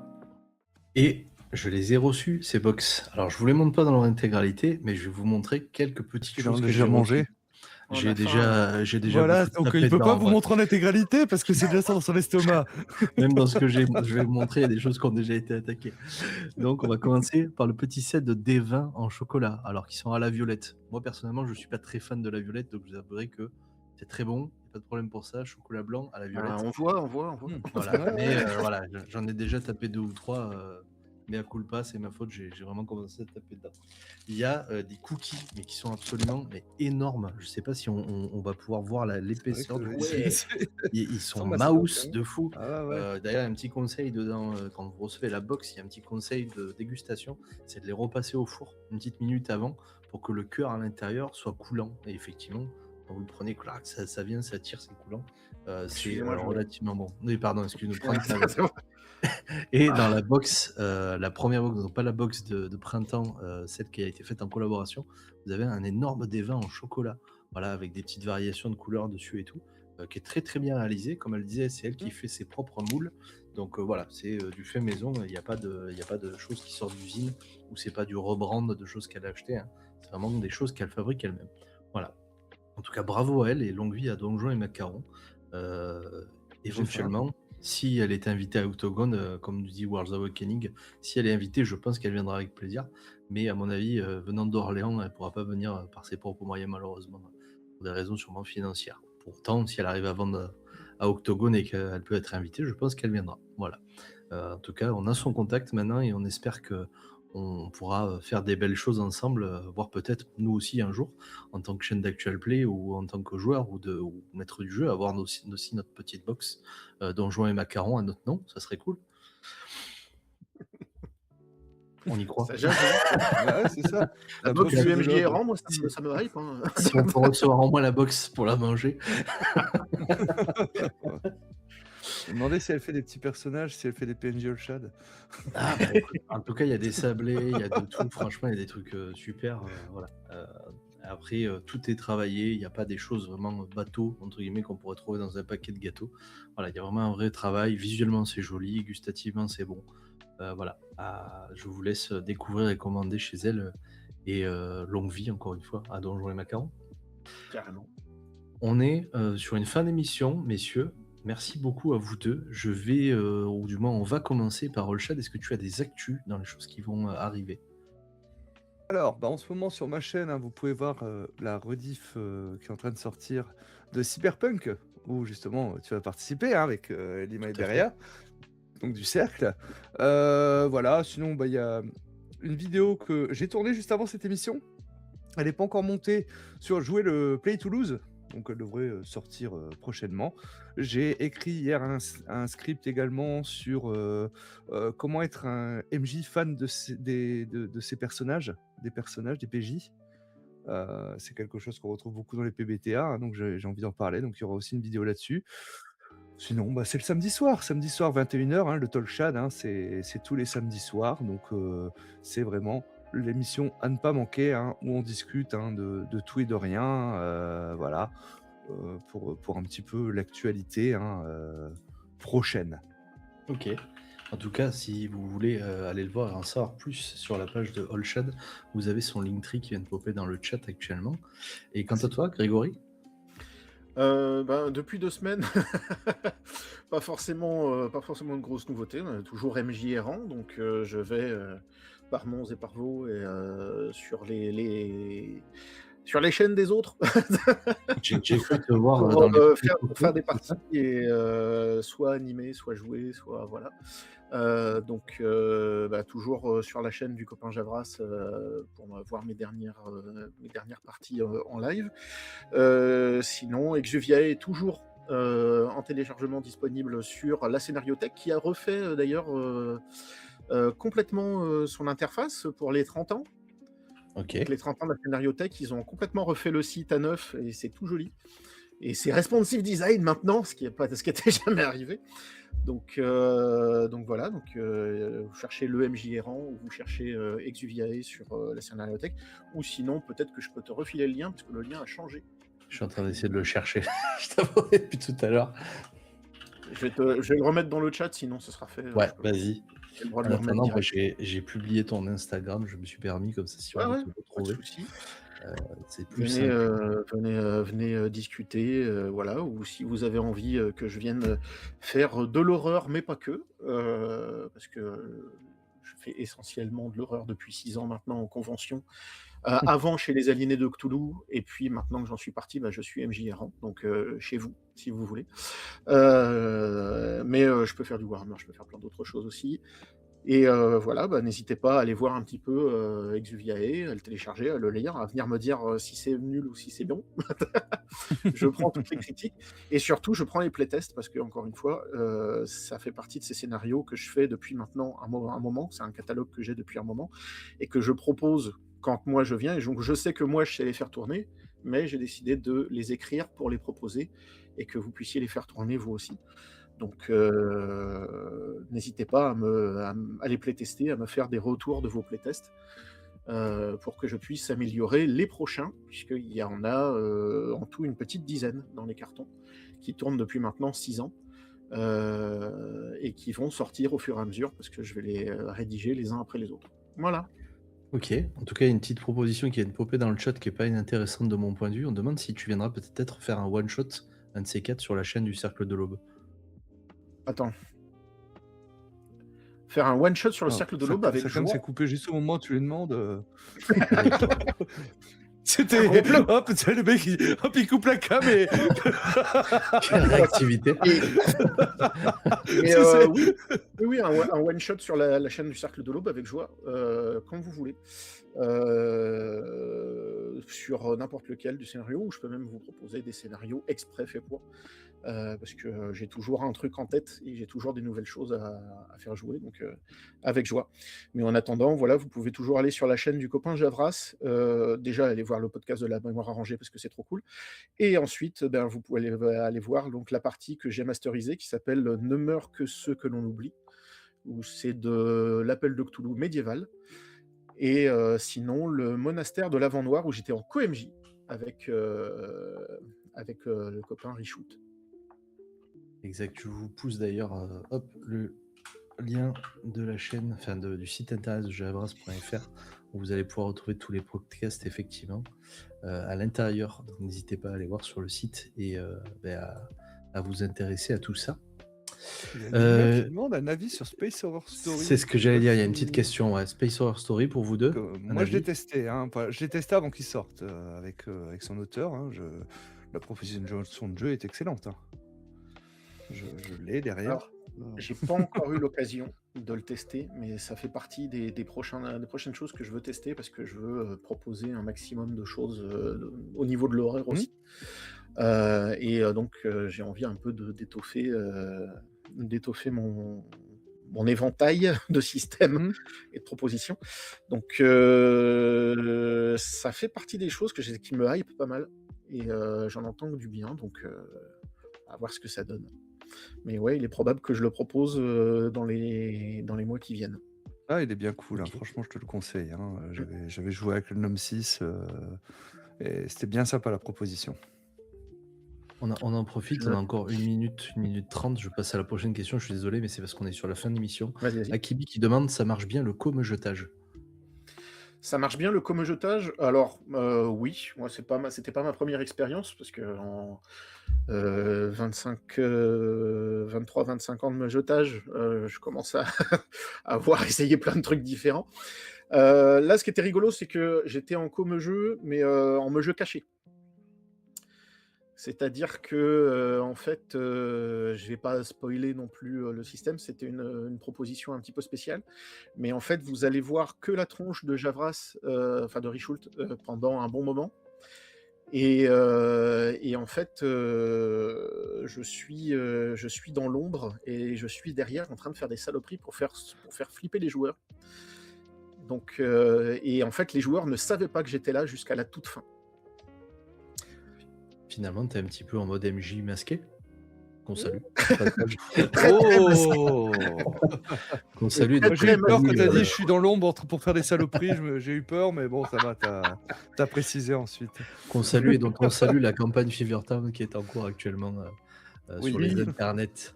Oui, oui, allez soutenir Feverton, c'est trop cool. Bon, eh bien, écoutez, messieurs, on va se terminer là-dessus. On va passer aux actus du cercle. Et dans les actus du cercle, je vous le disais, on se retrouvera donc d'ici au 24 avril, donc ça porte à fin de mois, pour le prochain 18-20. On recevra Thomas Bondon en co-présentateur et Ancestral Geek, voilà, qu'on a la chance de recevoir aussi.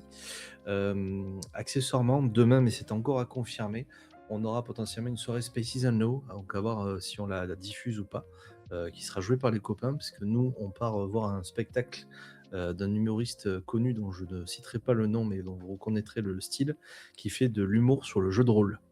Voilà. Ah oui. Donc je ne le citerai pas là parce que j'avais espoir de faire quelque chose avant, mais je n'ai pas pris le temps. J'aurais voulu interviewer à la fin, mais pour l'instant je ne le citerai pas parce que je veux pas. Je sais pas si j'ai le droit de citer son nom ou pas, et s'il veut qu'on parle de lui sur les réseaux ou pas. On se retrouve aussi le 10 avril pour le Quick Start, le débrief de Pumpkin Spice. Voilà, donc ça vous connaissez. On a fait la partie de Pumpkin Spice. Il y a Olshad ici présent qui a pu jouer une petite sorcière dans un café à l'esprit Lofi. J'ai Voilà. adoré. Et ça avait l'air. Enfin, c'était très cool d'ailleurs. Vous pouvez d'ailleurs bientôt trouver la rediffusion sur YouTube. Et le 15 avril, moi je serai sur la chaîne de Richoult avec World's Awakening, avec Xenoalia et avec Elisa Muse. Normalement, on continue nos aventures sur du Chronique oublié. Voilà pour les actus à venir et rapidement. On me dit Elisa ne sera pas là, donc il y aura peut-être un 4e joueur. On verra comment ça se passera. En tout cas, ça se passera sur la chaîne de Richoult. Voilà pour nous, c'était le 18-20, l'édition du 3 avril 2026. On espère que ça vous a plu. Encore merci Olshad et merci Grégory d'avoir été là et d'avoir Merci à animé vous. à mes côtés. Merci à de votre toi de nous soutien. avoir invités. Une bonne soirée à tous et à dans 3 semaines. Bye bye. Ciao. Bonnes vacances.